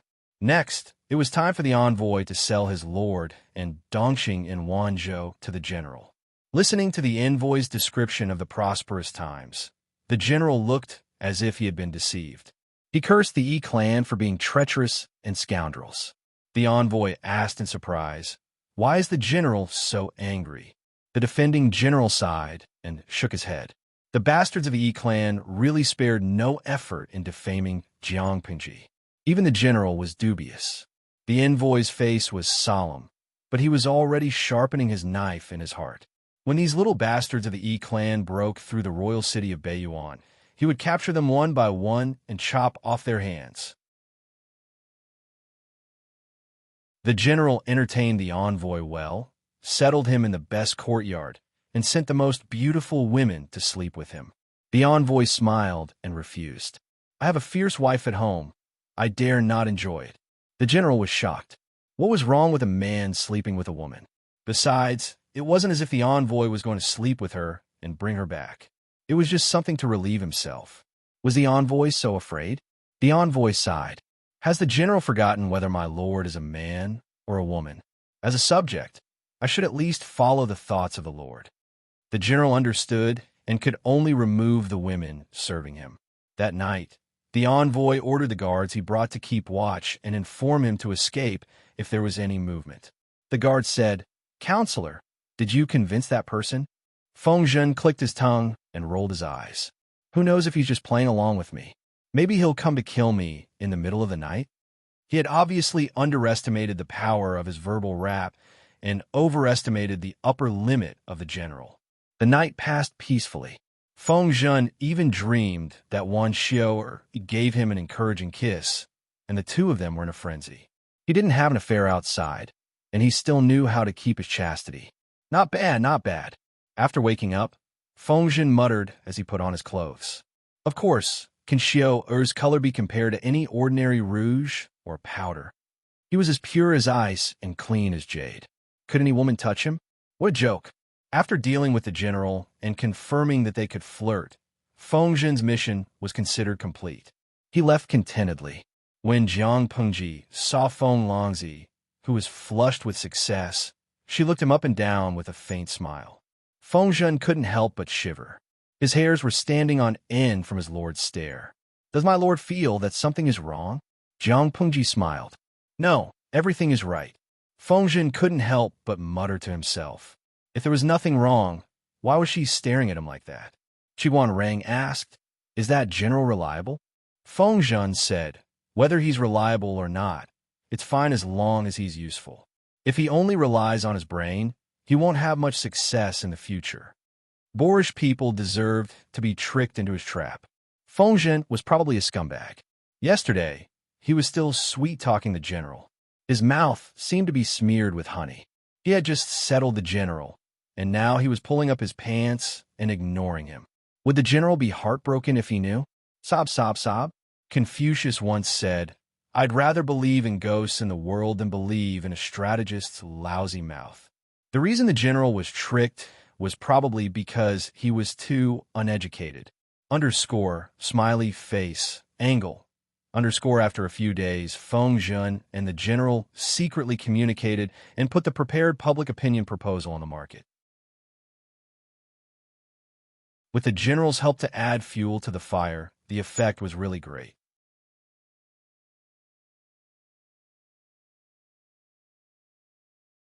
Chapter 1823. Nei porridge. Compared to the turbulence at the front line, the days at the rear defense line were much more leisurely. The two princes were also thriving like bamboo shoots after the rain. For example, the eldest prince was more proficient in speaking and had a tendency to be a chatterbox, while the second prince was still a man of few words and was as steady as Mount Tai. Scare him early. The eldest prince had ideas since he was young, especially after realizing that his status was extraordinary. He did things more and more like a model. The second prince lazily raised his eyelids and turned around to face the eldest prince. She didn't want to mess around with the Jiang family's little brat. This brat was obsessed with appearances, but she wasn't, and she had no interest in Wei Ci. Nei, The eldest prince pushed his sister's shoulder and shouted coquettishly, "Go scare him early." The second prince was speechless. Speaking of which, why did a 1-year-old child know how to act cute? Didn't she know that it was against the rules? The female official on the side smiled and echoed, "The eldest prince likes Mr. Wei very much." The eldest prince grinned, revealing a few small white teeth, and said, "Scare him very well." As someone obsessed with appearances, the eldest prince had never hidden this from a young age. Her closest maids and servants were all good-looking. The female official said, "Mr. Wei will come to teach in an hour. Your Highness, you will see him in a little while." The eldest prince didn't quite understand the meaning of the whole sentence, but she could understand the second half, so she obediently sat and waited. The female official saw that the two princes were so cooperative that she wanted to get married and have children under her smiley face. The colleague heard her thoughts and couldn't help but roll his eyes to discourage her. How can an ordinary child compare to the two princes? What is their background, and what is our prince's background? How can it be the same? The colleague said, "What is an ordinary 1-year-old child like? It's already good enough that they can call out their parents. How can they express themselves like a 2-year-old child like the eldest prince? Most of them are still drinking milk at 5 or 6 years old. But the two princes are extraordinary since they were in their mother's womb. Think about it. Has anyone ever worried about His Highness since he was born? As expected of the reincarnation of Ziwei's star, he was born extraordinary. Her Highness Lien had been intelligent for a long time, while Her Highness Yen had been too lazy to discern her aptitude. But it wasn't too bad. Giving birth to a child was not easy, but to give birth to a child with the same aptitude as the two princes was as difficult as ascending to the heavens. Her colleague's words successfully dispelled the female official's thoughts. When Wei Ci came to teach on time, the eldest prince ran towards him like a cannonball and hugged his thigh tightly. "Wow, I want a hug." Wei Ci hurriedly bent down to steady her so that she wouldn't fall. Then he bowed respectfully. "Your subject Wei Ci greets your First Highness." While Wei Ci was bowing, the first prince grinned and leaned forward to plant a wet kiss on his cheek. "If you want to scare me, give me a hug." His Royal Highness couldn't help curling his lips when he saw this. Her outgoing personality really took after her mother. At such a young age, she had already learned to flirt without a teacher. What would happen when she grew up? If Jiang was fighting at the front line? Ji wondered if she would sneeze if she knew that her daughter had made a move on her husband. "Princess Lien, you mustn't do this in the future." Wei Ci was momentarily stunned. He patiently advised Her Highness to pay attention to her image. It was time to change her bad habit of being obsessed with looks. "Do you want to scare me?" She had been bored the whole day. The courtyard was only so big. She got bored after walking a few rounds. Her younger sister didn't play with her, so the thing she looked forward to the most every day was seeing Wei Ci. It wasn't just because Wei Ci was good-looking, but also because they were naturally close by blood. Wei Ci rarely overstepped his authority. He raised his hand to stroke the eldest prince's soft hair and chuckled. "I miss your Highness very much, too." Not far away, there were female officials and servants standing guard. Wei Ci couldn't be too intimate with her. He pacified the little one and began to prepare for the lesson. Her Highness Lien's talent was similar to Her Highness Jiang Yan's in his previous life. Not only did she speak early and learn early, but she also had a strong memory. Wei Si had experienced it once, so when he taught the twins, his teaching speed wasn't slow.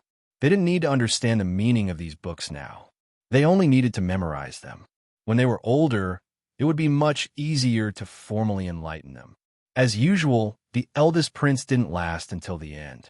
When Wei Si finished, she was so sleepy that she curled up into a ball. Her saliva wet the mat. He carried the two children back to the room and asked the female official what she had done and said today. In the end, Wei Si also asked, "Did anyone come to see the two princes today?" The female official was quite puzzled. Ever since Lord Jiang left for the war, Wei Si had asked this question every afternoon. Who would look for the two princes when Lord Jiang wasn't around? The two princes were too young. They couldn't even speak or walk properly. What was the use of looking for them? She had these doubts in her heart, but the female official didn't show it. Instead, she replied as usual, no. Today, driven by curiosity, she asked another question. Is Mr. Wei worried about the two princes' safety? Wei Si smiled and said, "The two princes' sleeping quarters are tightly guarded. Who could sneak past the guards and hurt the princes? It's just that the two princes are still young. They need to be more thorough in all aspects and can't slack off. Therefore, I have no other intention in asking this question." The female official's doubts disappeared. The two thought that they had spoken very softly, but they didn't know that the second prince in the room heard every word. As expected, Wei Si wasn't completely clueless. It was just that some things couldn't be avoided with strict precautions. Even if he tightly guarded the sleeping quarters, it would still be easy for the bad guy to come in and take away the two babies. The bad guy, his purpose was not just to deal with the two babies. After Wei Si left, he met Su Ke. Su Ke had been busier recently. With the war in Beiyuan and Xichang, he had to worry about the logistics and food supplies. He had lost 2 sizes at a speed visible to the naked eye. Although there were others to share the work, Su Ke was the head butler of the Ji family. He knew the situation of the food supplies very well. Some important things had to be done by him. Outsiders would only add to the trouble if they tried to help. In this way, he had lost weight. After returning to the mansion, the servants told him that Cheng Jing was waiting for him. Master's wife fried some melon seeds and dried a few caddies of dried fruits. Considering that there was no one to take care of you in the mansion, she sent me to deliver some to you. The melon seeds fried by Master's wife were delicious. Back then, Jiang, Ji, and Lu Zheng stole a lot of them. Cheng Jing and the others weren't greedy for good food, but they didn't dare to refuse Master's wife's kindness. No matter how small the snacks were, they were still her kind intentions. They didn't dare to refuse the elders' gifts. Cheng Jing was a man of meticulous observation. Seeing that Wei Si's eyebrows were a little worried, he asked casually. Wei Si hesitated for a moment. "Yumo, if you're loyal to someone, but that person doesn't give you a chance to make a name for yourself, will you blame him?" Cheng Jing chewed the melon seeds and guessed correctly.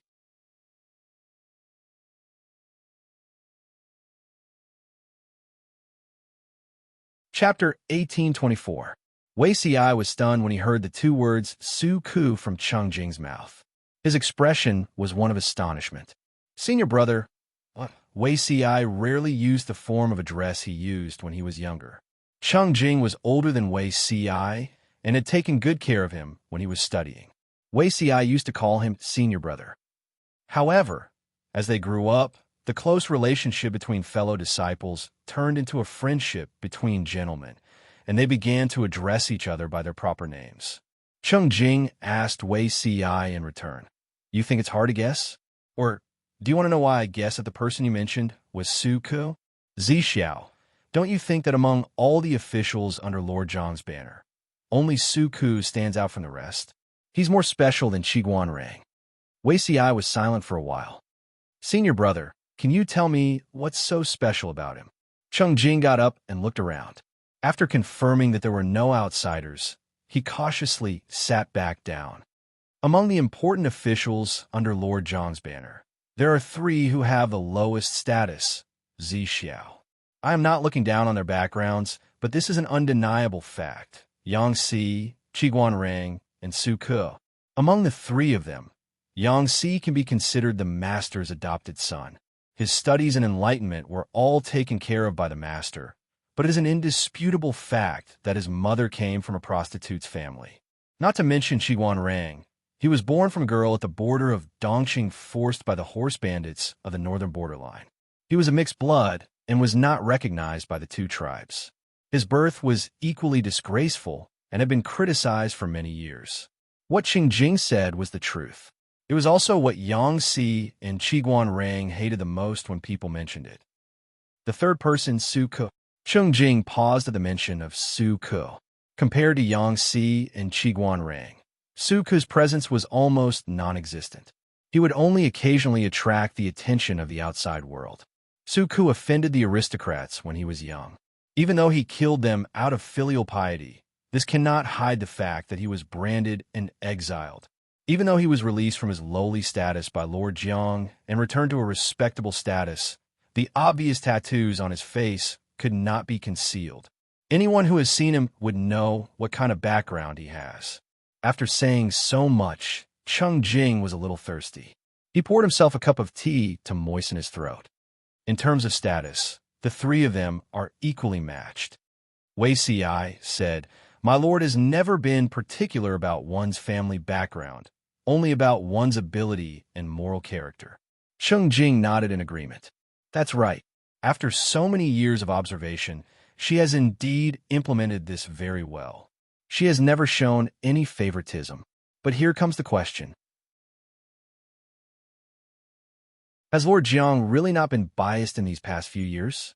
Zixiao, ask yourself honestly. If this question was asked to you, you wouldn't be able to answer it either, right?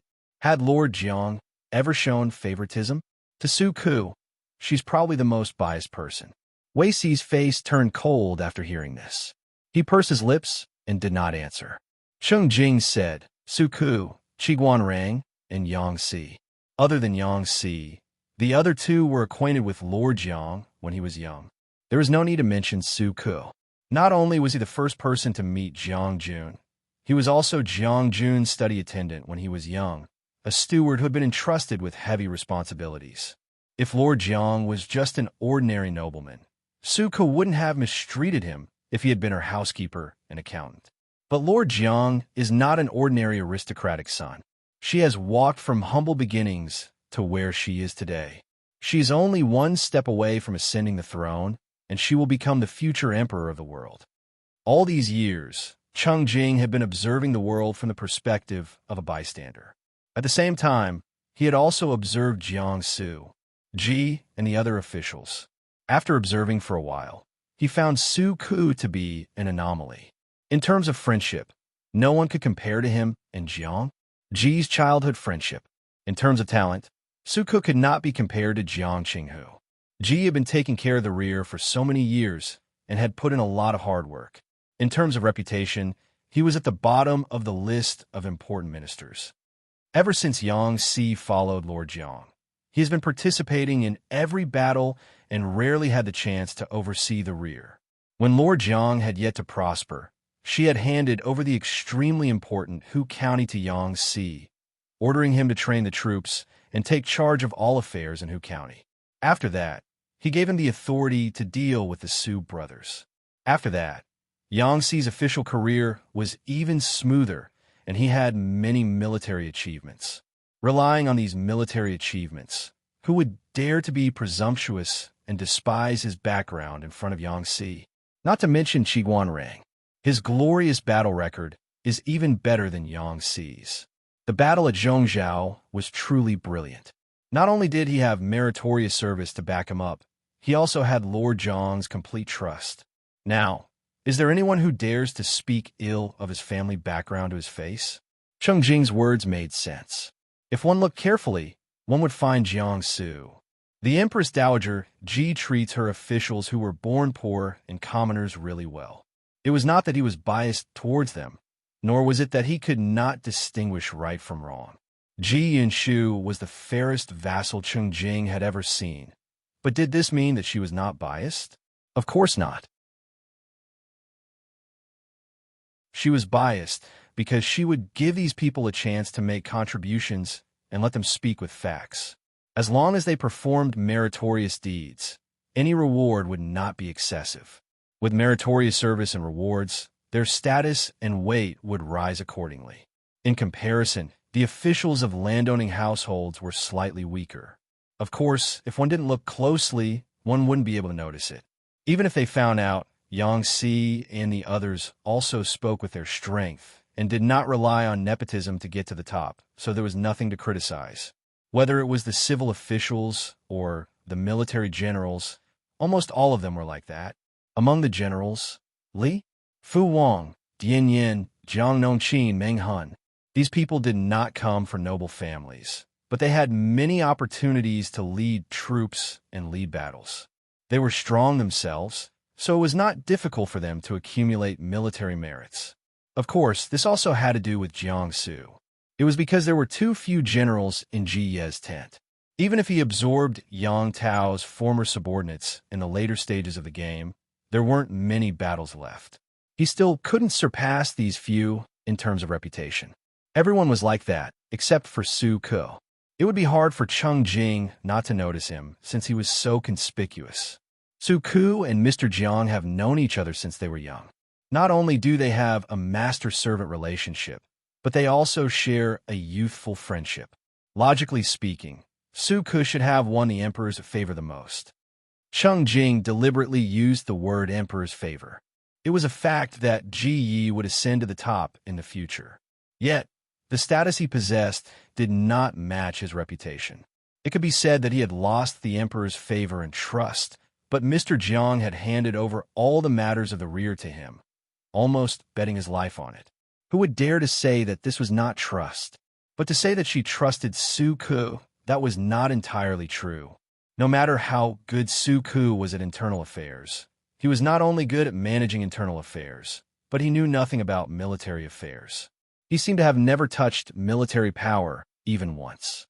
If one were to say that he was good at it, Wei Ci was also good at internal affairs, but he followed the army year after year, running to this battlefield or that battlefield. While he controlled military power, it did not hinder him from managing government affairs. It was almost like he was doing both at the same time. As for Su Ke,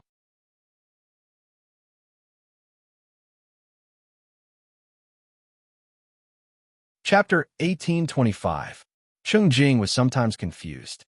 He didn't know what Jiang Pengji was thinking. Su Ke didn't lack status or merit. He only lacked a reputation that could intimidate others.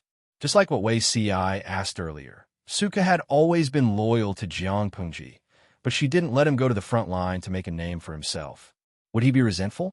If it were Cheng Jing, he would be resentful. However, I don't think Su Ke resents this. So, the relationship between Jiang Pengji and Su Ke was very mysterious. As an outsider, Cheng Jing couldn't comment.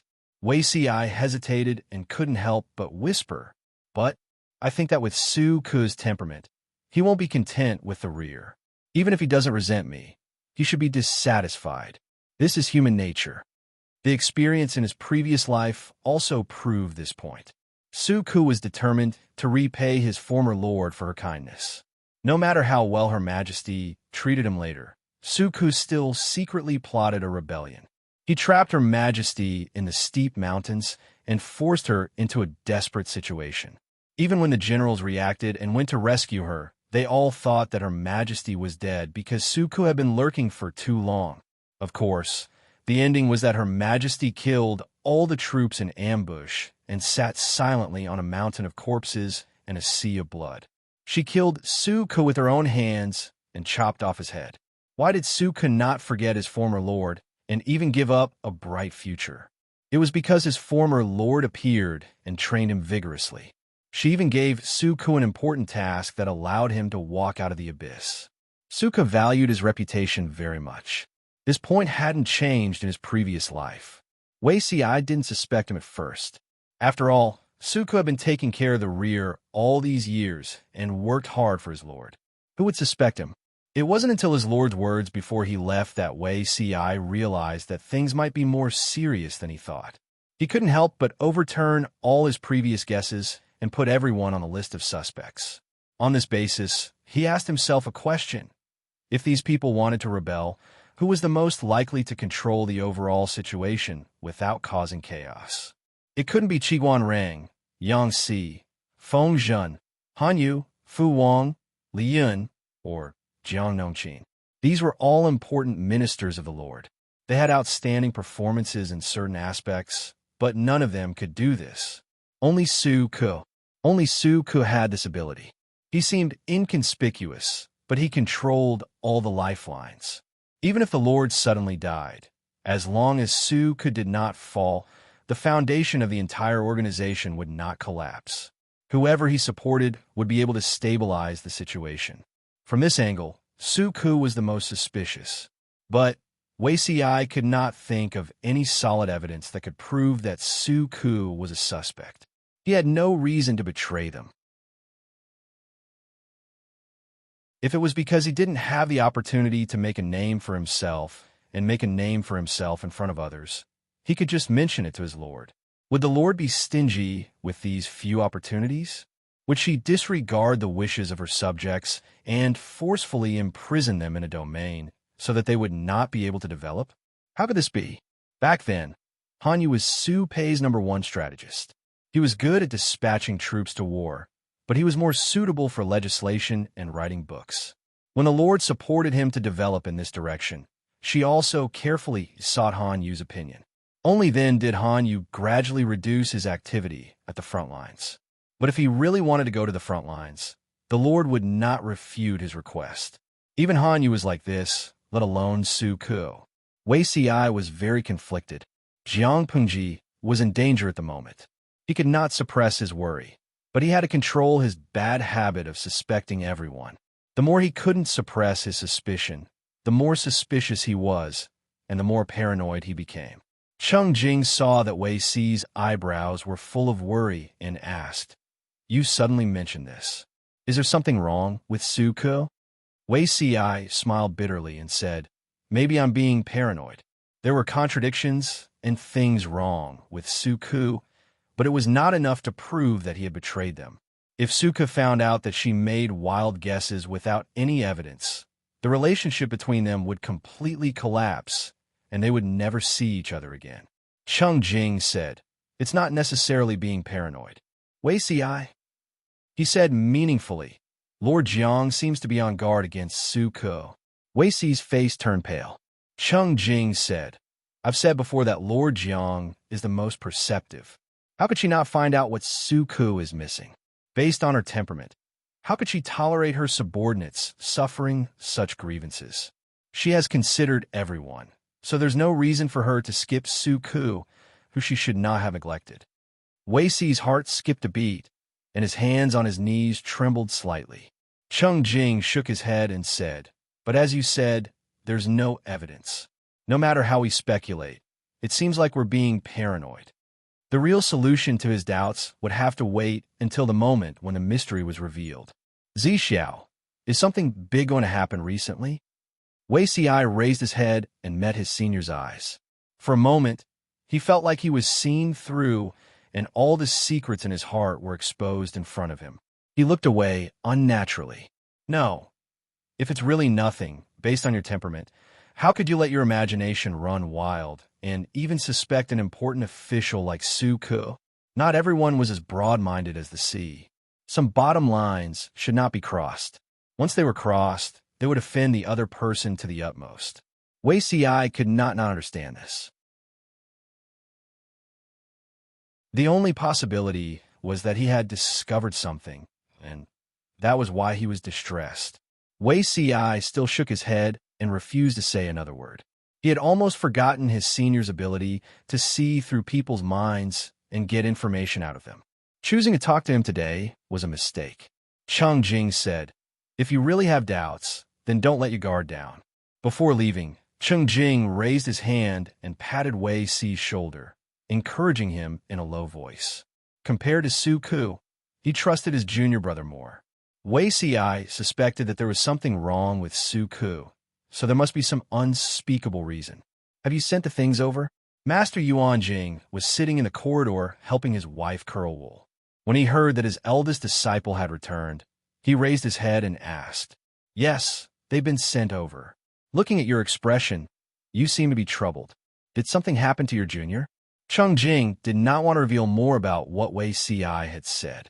He only said, "Recently, I've been learning about astronomical phenomena from my teacher, and I've had some enlightenment." What enlightenment? Tell me about it. Cheng Jing deliberated. I'm afraid that Jiang Jun's road to becoming emperor is not very smooth. Master Yuanjing nodded and praised him. Looks like he's learning well. Master's wife was angry. What kind of treasonous words are you two talking about? Master Yuanjing sighed. I'm just saying that there were some twists and turns, not that he failed miserably. How can this be considered treasonous? Master's wife snorted and snatched the ball of wool from him. She got up and went to the kitchen to see how the meal was being prepared, leaving them some space. Teacher, you mean, Master Yuanjing said, the Emperor Star is indeed facing a murderous situation, but we should still believe in him. He's the child of destiny, after all. Cheng Jing said, if that's the case, why didn't you warn Jiang Jun to make early preparations? Master Yuanjing curled his lips. The murderous situation was also set by Jiang Jun to wait for the tigers and wolves to enter. Why would I warn him? Cheng Jing was speechless. I suddenly regret supporting you two brothers to enter officialdom. Having a ruler like this, life will not be easy if you have the slightest bit of disloyalty. It was not good to be too shrewd. Who knew when one would be tricked? You're tuning in to the Romance Rendezvous YouTube channel. We're so grateful for your support, and don't forget to subscribe to join us on this incredible journey through captivating stories. Your generosity through donations truly makes a world of difference, as it's the primary source of revenue that allows me to expand and enhance this channel for you. Thank you from the bottom of my heart for being a part of this adventure.